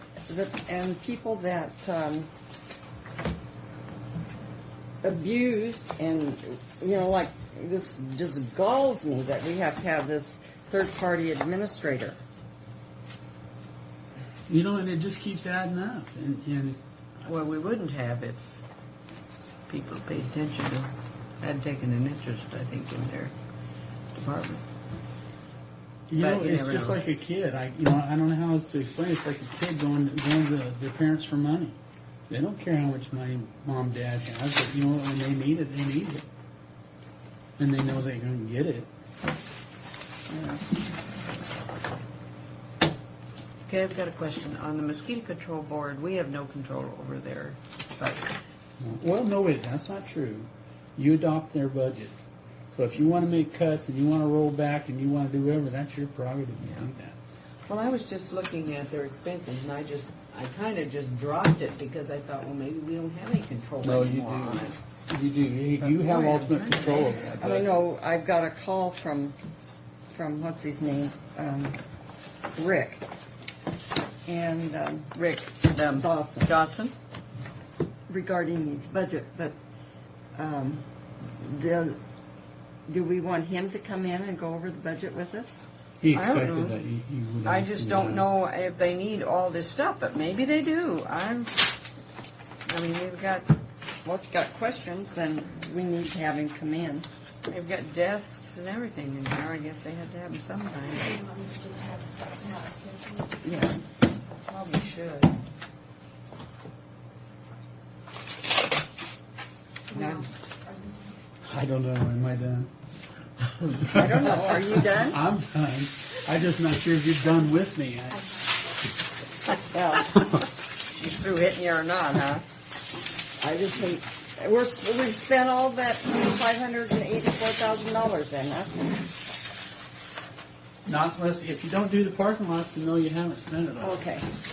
You know, actually, right now, the only thing, you haven't spent anything. I'll come back in, maybe Frank has different, you know, what, you know, I don't know, I just, well, you've already heard what I have to say, so I'll just bring it back and say it again. Well, I know because you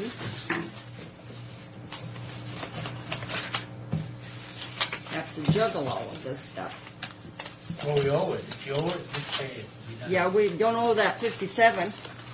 No, you don't. You don't. But, you know, Dang it. I'm trying to protect the wood, the hard floor, but you know what I mean. If you don't want it, Well, that's do you fine. think that hard floor is going to bring us in any money? How much is that going to cost us? You know what? Actually, it's going to cost about all the money that's left. It'll almost zero that thing out. Is what it'll do. But what it Well, will do, will we receive any benefit from it? well, Did we promise the home show? yes, they brought that up when Sue and I were over there. Okay. They were gonna have that. But you know what it will do? Let's just say that. Remember when Lone Star came in with that core depreciation? Those performances threw a fit because they had to perform on the dirt floor. You know, you get a hard surface in there like that, people are going to walk in there, they're not going to know they're on dirt. They're going to think they're on just a nice clean facility, nice clean floor, and you know they're not going to have that argument that well I don't want a dirt side. And when you roll out that nasty green carpet, I mean that's about as bad as you can get. But when you put that hard surface on that, Well, thing, have they gone out for bid? Are we No, going to get it? Well, we were waiting for this money to come back in so we could go back out for bid on that. Well, I don't want any foul-ups on the bid. If there is, and that's one of our biggest shows. Well, another thing that we've kind of semi-promised with Russ Dean, that we're going to have that new nice big finished parking lot out there by the freeway. That's why we I put didn't promise Russ Dean nothing. Well, you didn't, but we did. You know, we're saying this is what we're going to do, and you know, because we ate up the parking lot with the Amerisuites, but we're going to replace it with this out there, and we're going to put this and this and this and this, and these are our plans. Is what we're going to do, and now we have the opportunity to do it. Just like I said, if we clean up this mess, then we can start making new ones. Making a new Man, I mess. don't know that I can make any more and keep up on this stuff. You sound like Tonto. Speak for yourself, white man. Yeah, well, I don't know. I'll be back Monday with it. Huh? I'll be back. Oh, no, I'm going to Moses Lake tomorrow to see if I can't get grant money from CFED to do our bleacher C stuff. Uh-huh. So I'll be at that grant research tomorrow. Okay. Goodbye, Fred. Thank you. I move approval of the county road fund payroll and motor vehicle fund. I'll second the motion. All in favor? Aye. Aye. I just hate. Are you adjourned? Yes. No. Yes. Oh. I just